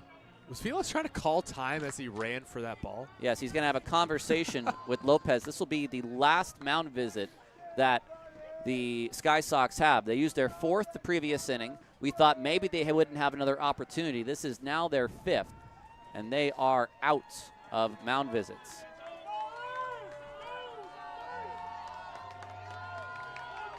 Look, base hit to the outfield is ending this game. That's the, even with the outfielders playing slightly shallow, with Buggs' speed at second, that's all Santos needs to do right here. It's just find a hole. 8-8. Buggs at second. Cobb at first. They're not being held on. Lopez, a double look. He kicks and fires, and it's a fastball off the plate. Now, Velos, this is what he's saying. He has a clear lane to third. If Buggs were to take off, maybe this is a fastball at bat right now. I don't know. 2-0. Buggs, a big jump off second. He's not going anywhere, and the pitch is inside for ball 3.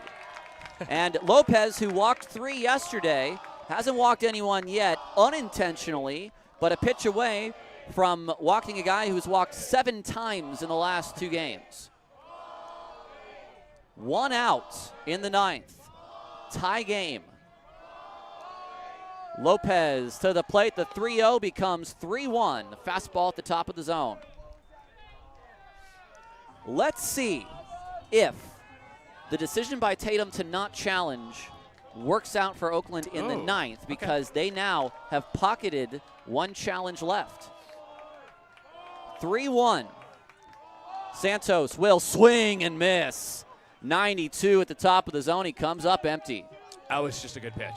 because Santos, if that ball's down the middle, I think hits it. I think because it's elevated, Lopez ends up blowing it by him. Look at Roberts in center. Shallow. McKenzie in left. Shallow. Slight in right is deep. Lopez to the plate. There go the runners. And the ball is hit out of play. Foul ball. Runners running on 3-2 and 1 out. That's a risky place to run. But it could be worth the risk. You could run yourself into an out. I like that better at a non-3-2 count. We'll see what happens here. They don't go. The 3-2 is high for ball 4. And they're loaded.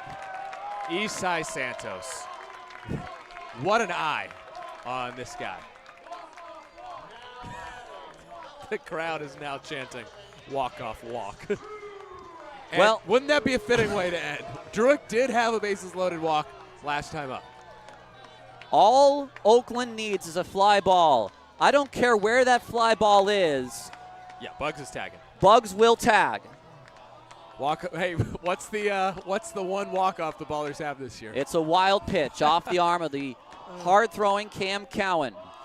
Lopez sets.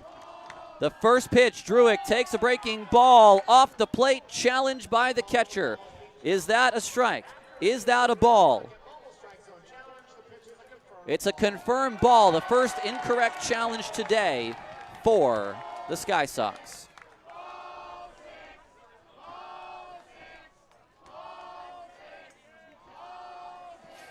Wow. Davis Druick, here we go. This is a guy who Aaron Miles noticed in the California Winter League. Coached him for a bit, and a guy who has taken the Pioneer League by storm. 1-0. Lopez kicks, fires. Druick a half swing. He swings through it, though, and that is strike 1. 91 near the eyes. You know he wants to do it.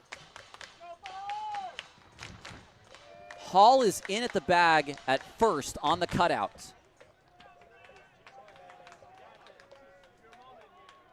Lopez to the plate. Druick takes high and in. That one was by the eyes and close to the eyes, 2-1. The margin for error right now is extremely thin. A ground ball could end the inning, send it to a knockout round. A fly ball could end it for Oakland. And Lopez cannot throw 2 more balls. Can't hit Druick either. That was almost a walk-off hit-by pitch. Here's the pitch. Druick takes a strike, and he will challenge. This was at the top of the zone, and the challenge that Oakland saved overturned to a ball.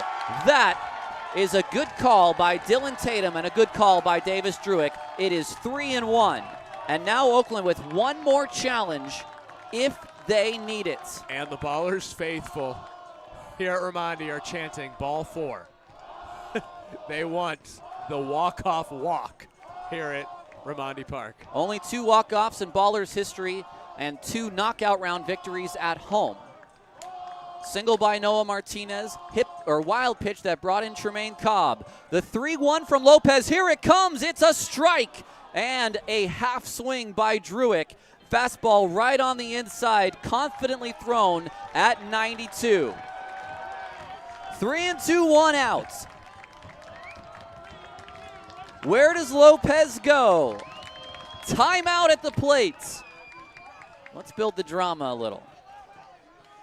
This is a chaotic game. The Ballers were down up 8-2 entering this inning. 6 runs in the top of the inning by Colorado Springs to tie it, and now Davis Druick with a chance to win it. Bugs from third. Cobb from second. Santos from first. The payoff to Druick. Here it comes. It's swung on and missed. He chased the fastball high, and there are 2 outs in the 9th. Wow.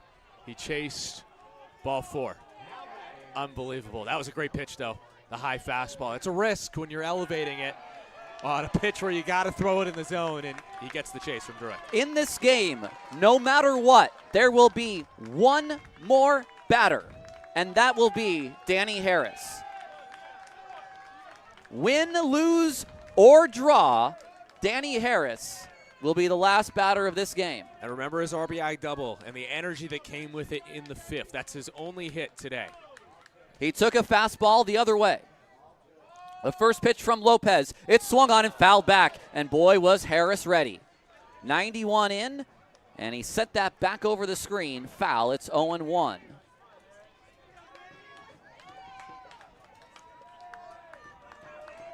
Challenge. If not, a touch high. 0-1. Lopez to the plate, and Danny takes it for strike 2. 93. Fairly center cut.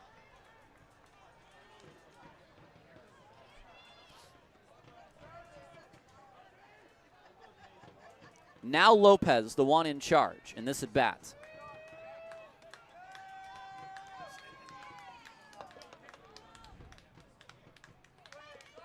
We're going to get a reset of the pitch clock.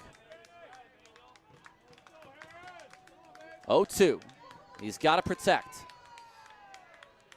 Lopez kicks, fires. Harris just stays alive. Whoa, he had to chase way above the zone to get to 94, but he just does parry that away. One grand slam this season for Harris. That was on the 20th of June against Glacier here at Raimondi. It's still an 0-2 pitch. Here it comes. Harris, a ground ball foul. And that time, 77 below the zone.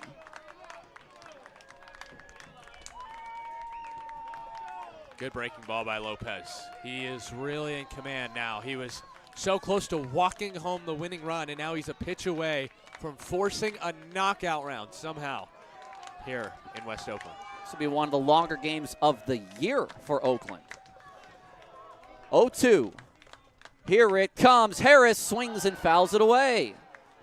8-8 our ball game in the bottom of the 9th. The last batter of the game is Harris with the bases loaded. The only strike thrown to him was the one he took. He swung at 4 balls. But when you get down 0-2, that's what you have to do. You have to protect.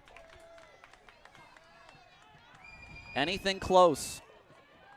He has to swing. The 0-2 pitch, here it comes. Harris takes way high. And even he, who must protect, is not going to get tempted by that one. 1-2. And that was almost a complete overthrow from Lopez. And the kind of overthrow that would end the night. 1-2. Another on its way. A breaking ball that Harris hits to right field over his slate. Can he get there? He will make the catch to end the inning. And after 9, 8-8, knockout round upcoming. Oakland blew the lead in regulation. Can they win it in the knockout round? Coming up on 860 AM, The Answer.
We go to a knockout round.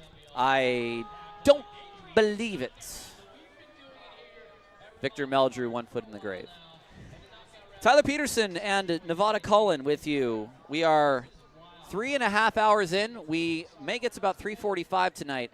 It is a knockout round, and it looks like Tremaine Cobb will be the batter for Oakland, and Roberts the batter for the Sky Sox. Cobb has won a knockout round on this ground.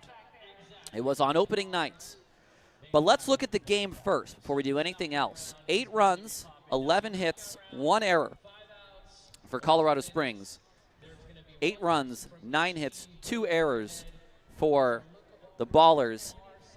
Let's start with the good. In fact, let's start with the outstanding, and that's Noah Milliken. 8 innings, 5 hits, 2 runs, no walks, and 12 strikeouts. His best as a professional.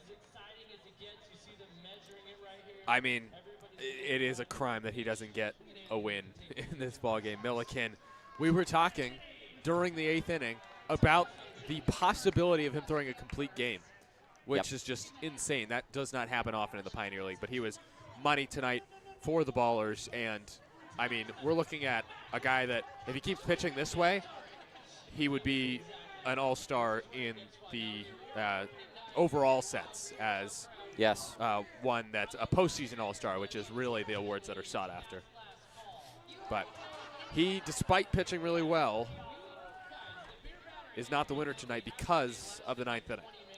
All right, so it's going to be Dimitri Young and Brett Roberts. Dimitri Young is going to warm up and toss to Roberts, his center fielder.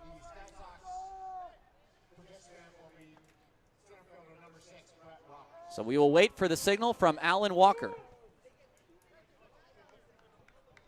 I think they need more baseballs, as Chavez asks for more, maybe potentially, or a bag of some sort. So, are we ready to go? Alan Walker says wait. What are we doing right now? We're waiting for Dimitri to warm up with these pitches, I think. So Okay. Alan Walker has to call in time. And Alan Walker will stand by.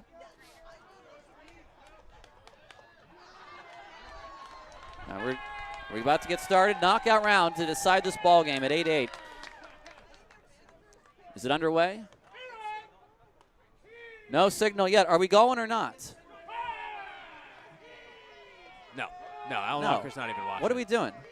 I think the thing that's confusing me, and it's confusing you too, Roberts is just looking at pitches, so he gets used to it. I don't understand what's going on here.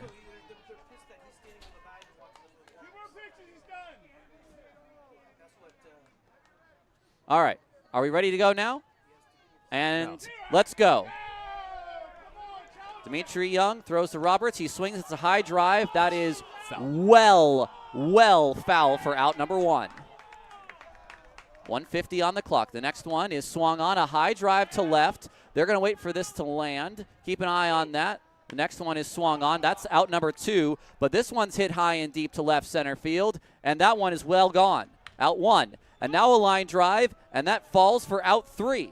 1 home run, 3 outs. Roberts swings, hits a high drive to left field. Does that have the distance? It does not. 4 outs. 4 outs, 1 home run, 120 left. Roberts swings, hits it high, hits it deep, and that is going to be well foul, and that is it. 5 outs, 1 home run, and the knockout round is over, and Cobb needs 1. 1 to tie, 2 and now to win. Let's talk about Tremaine Cobb Jr. in the knockout round this year. Again, I think he's just competed in the 1. It was May 20th. It was opening day here against Ogden. He beats Chris Sargent 1-0. He's competed in 2 home run derbies as well, and he has won 1 and lost 1, but he's hit 7 and then 10 homers in those home run derbies. So he has done very well in the home run competitions. James Harris will throw to Tremaine Cobb. James will get all 8 maybe warm-up pitches in, maybe 18, I'm not sure. I love the look, I got to say, for Trey. He's just rocking the do-rag and going up with just that. No cap today. All right, Alan Walker will count us in, and here we go. First pitch to Cobb is taken. Harris throws, and the next one is down as well. 1 to tie, 2 to win. Cobb takes another one low. 150 left on the clock. James throws, and again, Cobb takes inside. 145 and counting. The next one, Cobb takes in. 140.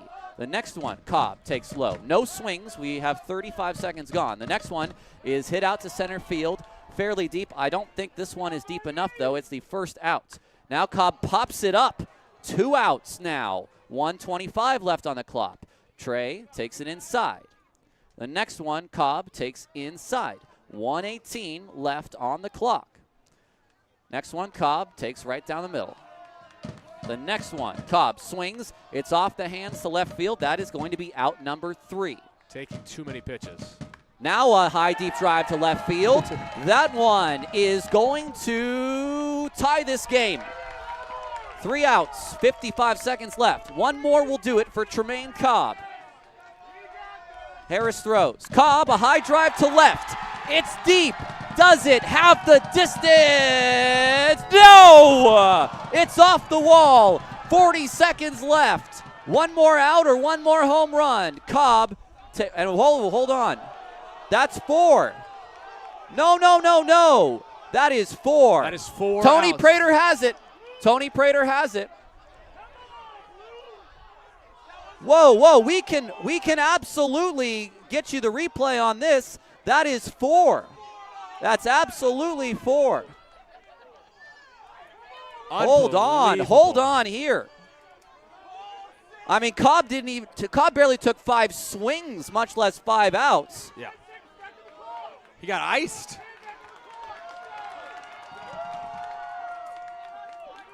I don't know what we're waiting for right now. They were maybe saying to put the clock at 40. That's my only. No. 35 is the number, and that's what we're going with. It's right. One more out or one more home run. The pitch to Cobb is taken. The next one, Cobb takes as well. 30 seconds left. One more swing. That's all he's got. He swings. This is left field. It's deep, but short. Round 2. Here we go. Round 2. And I think they've got to get their act together for this second round because I don't know what the heck that was.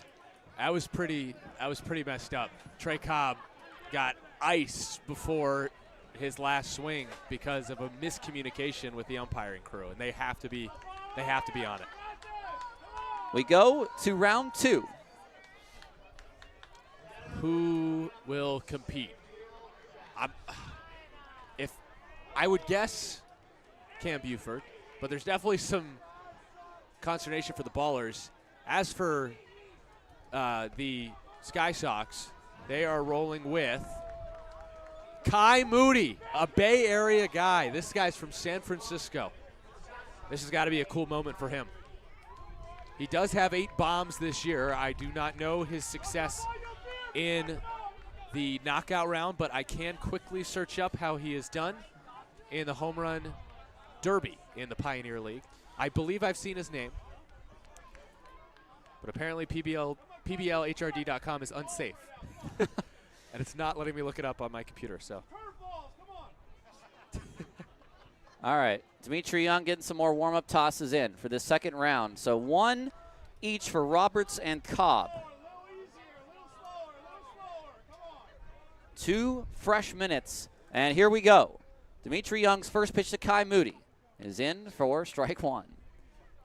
The next one, Moody takes as well. PBLHRD.com, don't go to that website. The next one swung on, that's bloop to center, that's 1 out. Brought up a scam on my phone. Next pitch, swung on, hit to left field. This is high and deep. I think this one has enough distance, and it is gone. 1 home run. The next one is swung on, hit to center field. I don't think this has enough. Toward the wall and short. Right in front of the track. 2 outs, 1 home run. 125 left as Moody takes another pitch. Now the next one from Dimitri Young. Inside.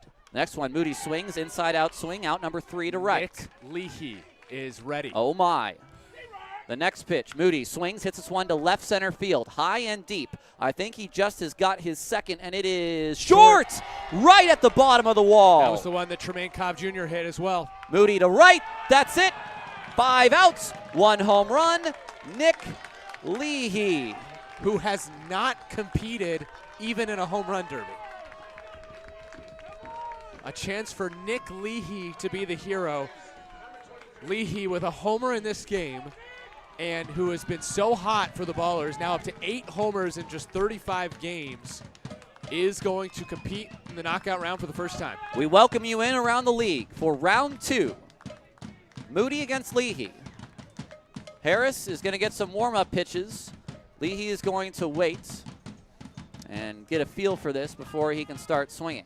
No, we haven't started yet. Whoa, whoa, whoa, we have not started yet. Now we start. Leahy a little over-anxious there. I don't know if they're going to count that as an out, though. A high deep drive to left field. That is way gone. So 1 home run for Nick Leahy. Harris to the plate. Leahy swings, pops it up.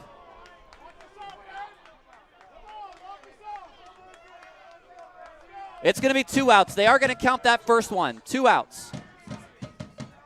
First pitch is down low. Leahy should not have swung when he swung. Leahy takes that inside. The pitch. Leahy takes low. 1:15 left. 1 home run to 2 outs. The next pitch is taken. 1:08. Harris to the plate. Leahy takes inside. Halfway through, close to a minute. Leahy swings, ground ball, 3 outs. Under a minute. The pitch. Leahy, line drive, 4 outs.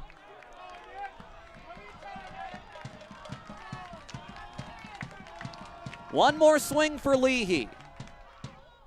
40 seconds left. The pitch. Swing, line drive, 5 outs. Round 3, we move on. Wow.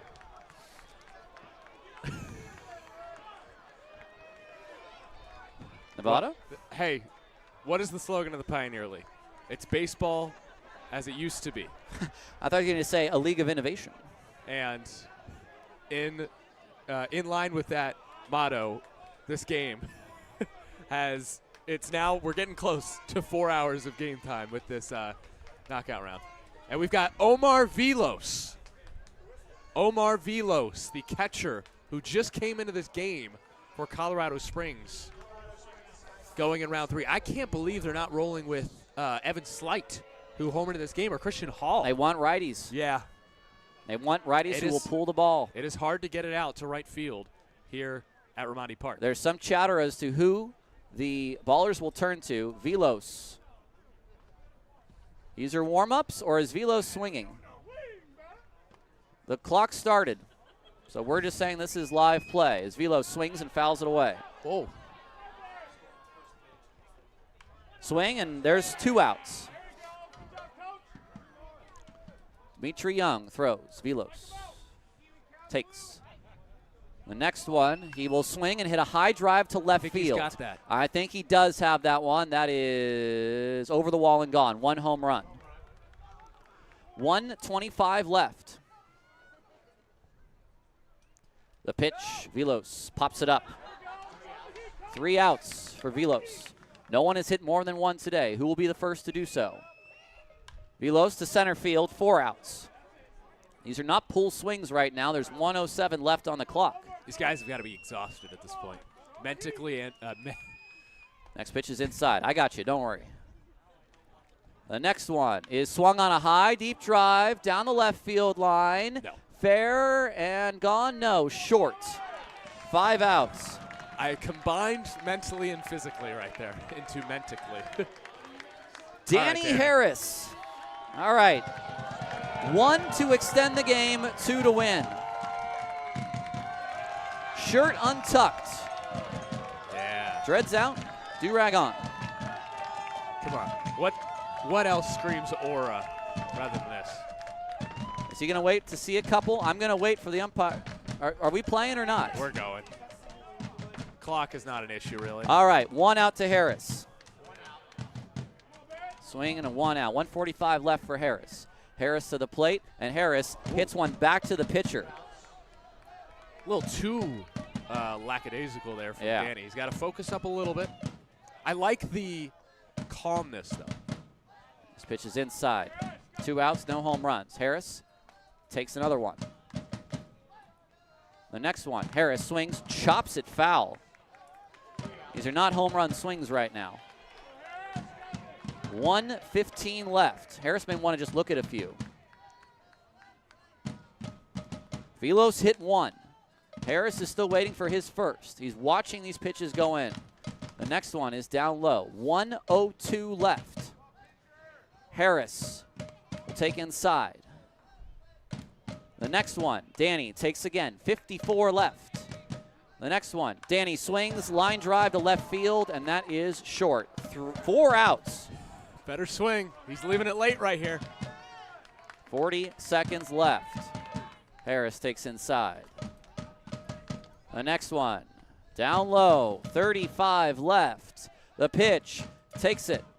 30 seconds left. Ballers need a home run, and there's a high, deep drive down the left field line, and that is gone. There's one. The next one, a drive to left field. That does not have the distance. Round 4 up next. All right, you know what? I can't do anything. Okay. All right, TP, I got you. It is time for me to take to the mic for round 4. I guess we'll have to alternate from here on for round. You know what? If it gets to round 5, you and I can go to bat. You and I believe the record's about 9 or 10, which happened in a very windy day in Billings. Ah. Well, who's next? It's got to be. Yep. This looks like Christian Hall. I think you got to send up Cam Buford at this point if you're Oakland, or maybe go to a lefty. Well, do you go Almanza versus Hall? Almanza, I will say, did not hit a homer in his 1 knockout round. I think the ballers are now saying Aaron Miles should. No, I'm just kidding. So now this is a good test for the ballers to see how a lefty does in the knockout round. It is Christian Hall who will try to get it out to right field, which is deeper than left here at Raimondi. Hall, 12 homers on the season, 2 yesterday here at Raimondi Park, but 1 was Oppo. Maybe or if you're a lefty, you think about going either way. So clock has started, 1:50 on the clock, and Hall swings, and that's the second foul ball of the knockout round. 1 out. Hall swings again, opposite field, left field and deep, and it disappears over the fence for a homer. He does go Oppo, and he tries it again. He flicks it to left field. Grant Myers says, oh, it's a foul ball. 2 outs. 1 home run, though. Hall, again, foul ball off to left field. Wow, so we are seeing a lefty go, and he's trying to go Oppo. And Dimitri Young is trying to throw him high and outside Yeah. as well. Next pitch is popped up foul off to the left. That's a tough approach for Hall. 4 outs, 1 homer. 1:06 to go in the 4th round of knockouts, and he clocks a line drive to deep left center field. It is out of here. Finally, 2 home runs for somebody. Colorado Springs has advantage. 4 outs, 2 homers, 48 seconds. Hall to left field and deep. This one is gone off the netting. That's 3. Back-to-back jacks. Hall, line drive, right field, 5 outs. I don't know, Tyler. I just gave Colorado Springs 3 homers. Who has a bat? It's Buford. It's going to be Cam Buford. All right, well, if there was anyone to hit more than 3, it would be Cam Buford, who in a knockout round in Kalispell hit 5 bombs.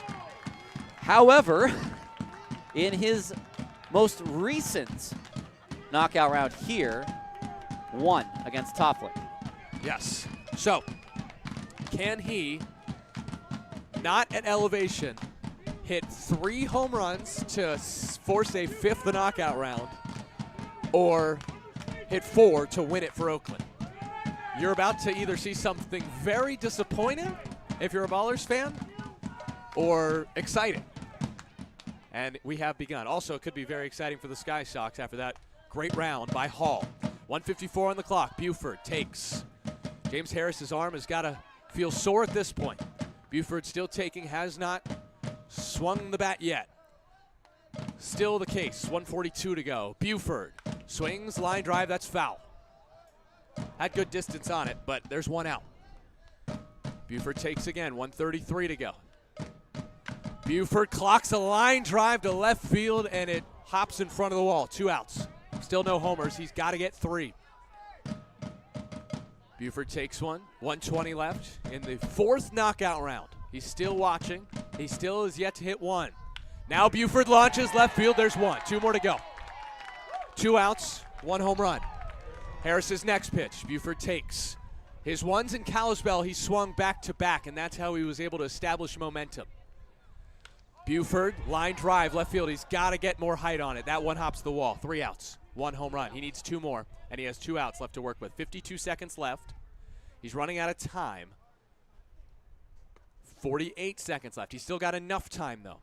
And Buford powers 1 foul. That was very gone, but very foul. 4 outs. Colorado Springs, 1 swing that's not a homer away from a crazy win here in Oakland. 33 seconds left in the 4th knockout round. Buford, oh, did he swing? We're going to keep going. And Buford ends it anyway with a pop-up. That's the first time on the knockout round that I've seen a check swing being questioned as whether the out should have been called or not. And it's over 3-1 in the 4th knockout round. Hall beats Buford by going the other way. A lefty wins the knockout round here in Oakland. This is going to be a day for the Sky Sox, which may be one of their biggest wins of the year, but certainly a chance for them to build off of something. They took 4 out of 6 in Boise. They have now won 2 of the first 3 in Oakland, and in comeback fashion, a team that had really nothing to lose but the games now has some momentum. And they have something to lose now in this season. A team that was once playing with house money is now one of the better teams, I would argue, in the second half in this Pioneer League. Noah Milliken walked off the mound in the 8th, about to pick up a win in a 4-2 contest. The Ballers lose it in the 4th round of the knockouts. And I feel like that's all you need to know about tonight. Christian Hall, who was yesterday's hero with a 2-homer game for the Sky Sox, is tonight's hero. 3-1 in the 4th round of the knockouts. He wins the knockout round 3-1 in the 4th round for the Sky Sox. So 3 hours and 53 minutes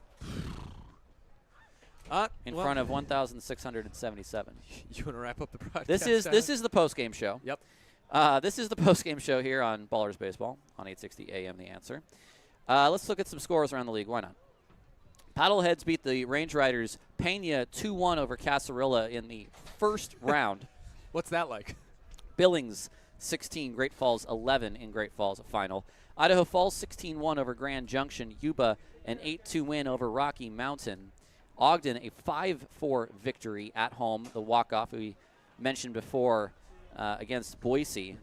And the Ballers are going to now fall a game out of the playoff spot in the second half. It does not matter for playoffs because they are a first-half champ and will have home field advantage. But a loss today that was really ugly, and you almost could feel better about yesterday somehow with the way this one finished. I mean, I think the Ballers after these last 2 nights need to take a bit of a look in the mirror. It's like, yes, these games don't matter in terms of making the playoffs, but I think the message from Aaron Miles could be something along the lines of, like, other teams will see this in the league.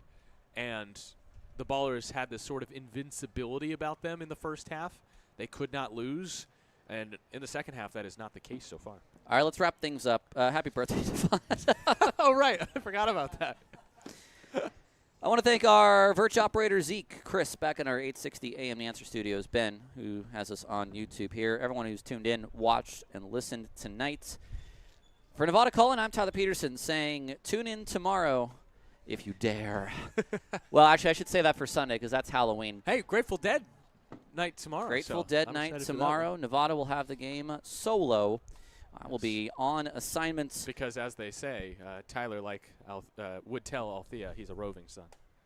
Wow, I could not tell you one thing about the Grateful Dead. I'm sorry to say. But we'll catch you tomorrow for Game 4 in our series. 6:30 pack time, our start. 6:35 first pitch. Until tomorrow, the final score again today, 8-8. And in the knockout round, in the fourth round, 3-1 to Christian Hall over Cam Buford. Have a good rest of your Thursday evening.